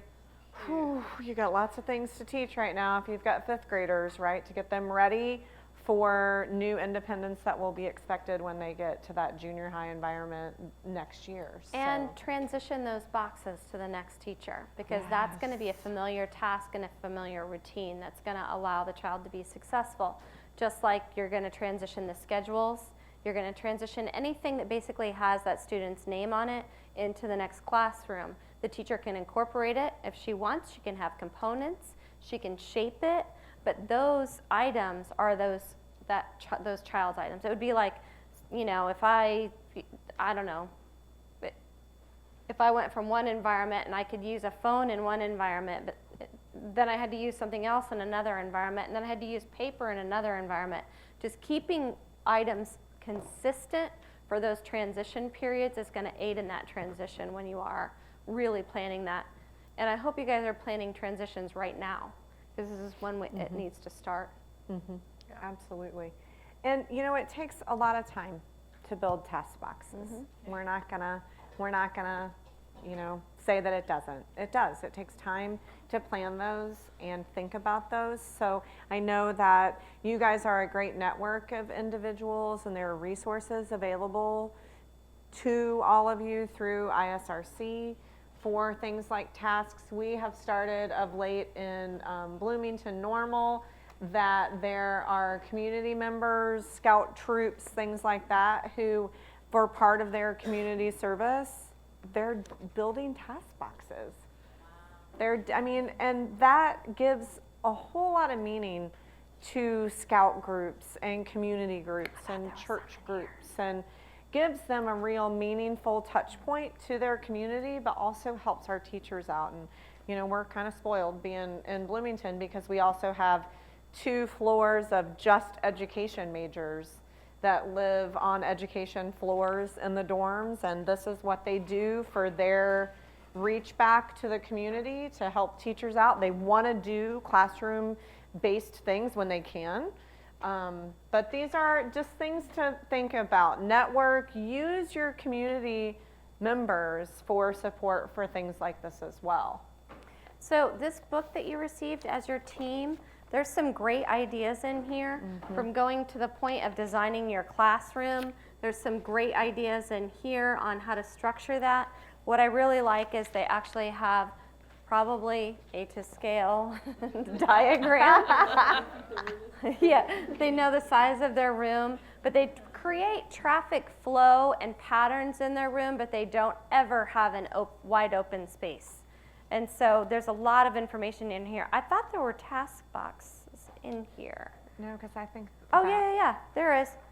Independent work systems. So there's ideas in here for, you know, clear, it's got ideas. So make sure that you spend some time going through this. It's also looks at secondary level tasks as well, it looks like, and curriculum and different types of things. So I do not like this picture though.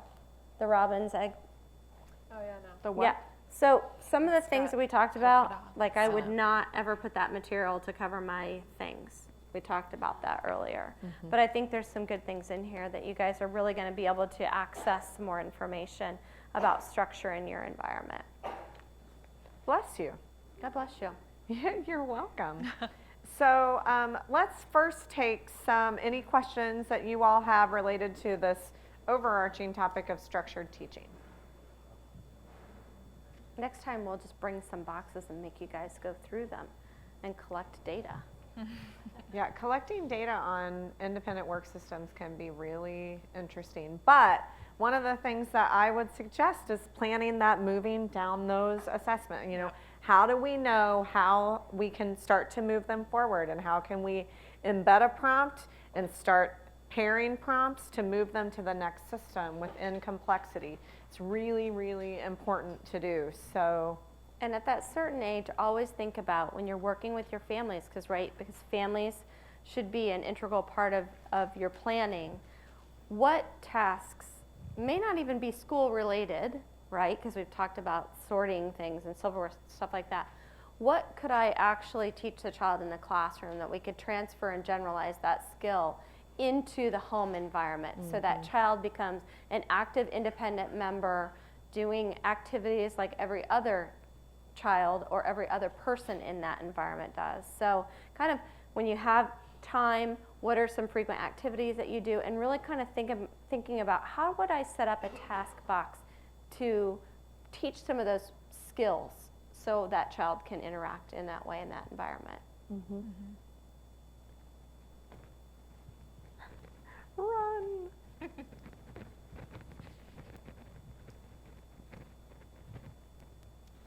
You had asked a few moments ago what an appropriate work box or task box might be for 5-year-olds or some of these younger kids. And then you also were mentioning like high interest and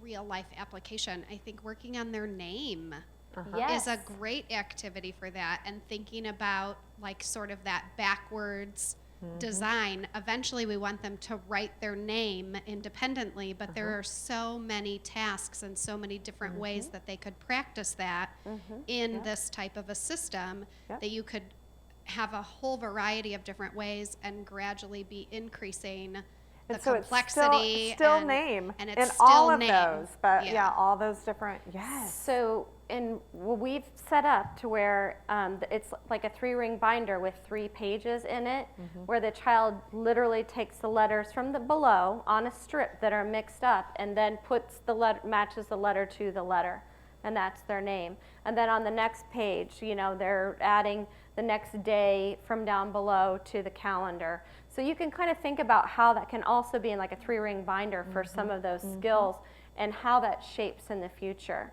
You know, maybe the next one is they're just going to use a write-on wipe-off and make a K over a K. So they're practicing it in different ways. If I was in my brain, I had Kelly written out. You guys didn't see that, right? So that's No. absolutely correct, yeah. Excellent. Anything else? As an adult, I think it's easier in secondary to come up with tasks that are going to go straight into some sort of a work site. But please, I challenge you to try to get our students out of, just, rolling silverware, doing things like that. Think beyond. Because once systems are in place, you can see the learning occur. There's a sense of self-satisfaction and gratification. They begin to understand their environment. The stress level goes down.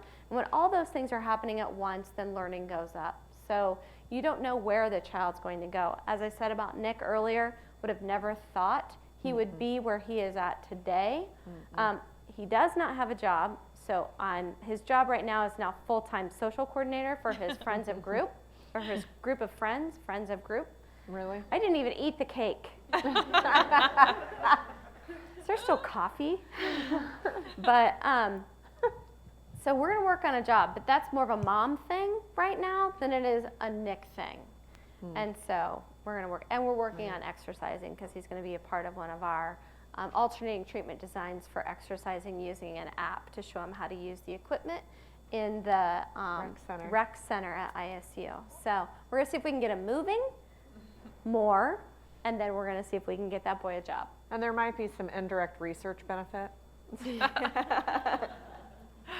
Could be a good thing. Yeah. Speaking of research, I'm going to move on to this in a minute, but we are in the planning stages of the next research project because they just never end. They just keep happening. But one of the things that we would really like to look at is if anyone in here, or if you know anyone who might be interested, is we are thinking through a potential idea with Kara Hume, who is the person that writes on structured teaching for Teach. She is the person that did independent work systems for her dissertation at Indiana several years ago.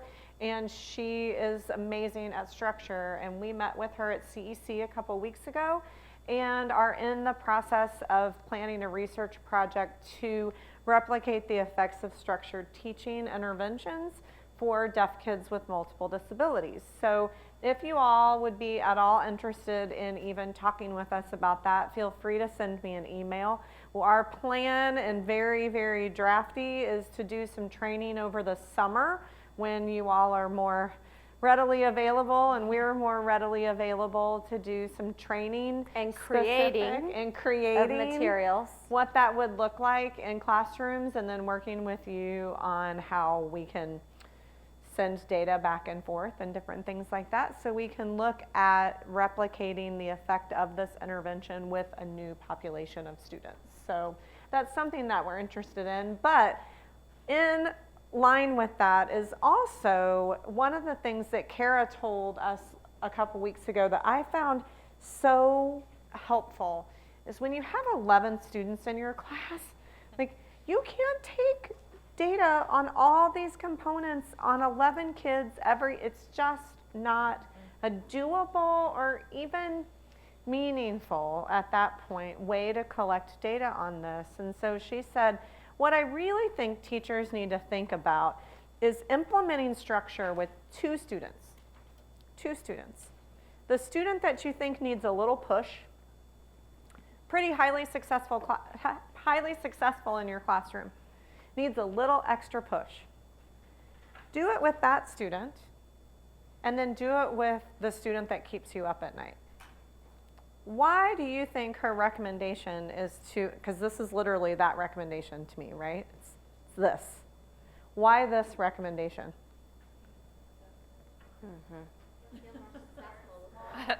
You have to see success. You have to see success in order to buy into an intervention, right? You're not going to continue to push and push and push and push with an intervention that you may not see success for many, many years.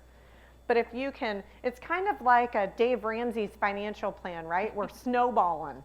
So you start with the easy, smallest debt, and then you roll what you pay into that. If you guys have never heard of Dave Ramsey's plan, but that's kind of that. I know I said it and then realized that I was getting a lot of blank stares. Is that from church? Okay. So, well, I mean, a lot of churches a lot of teach people, it, but yeah. It's been around for years. But so that whole idea is kind of the way that Kara would like for us to think about putting structured teaching in place for students. So you start with the one who maybe just needs that little push, get this one on board, then you bring in your next one, and then eventually you have several who are successful with your intervention, and you still have this one who, God bless, it's the one who will keep us all up at night for many, many years. But I think that that's an interesting approach to consider if you are interested in putting structured teaching in place. I will say, though, the cool thing with that is you'll be seeing success on one end, which I think will make you celebrate those small successes that maybe you wouldn't necessarily have seen with that one that you just can't figure out. So you have all this success, and then you see just a little bit, like a little burst of success, and you're like, yes! And then that gives you the energy and the desire to keep going and going.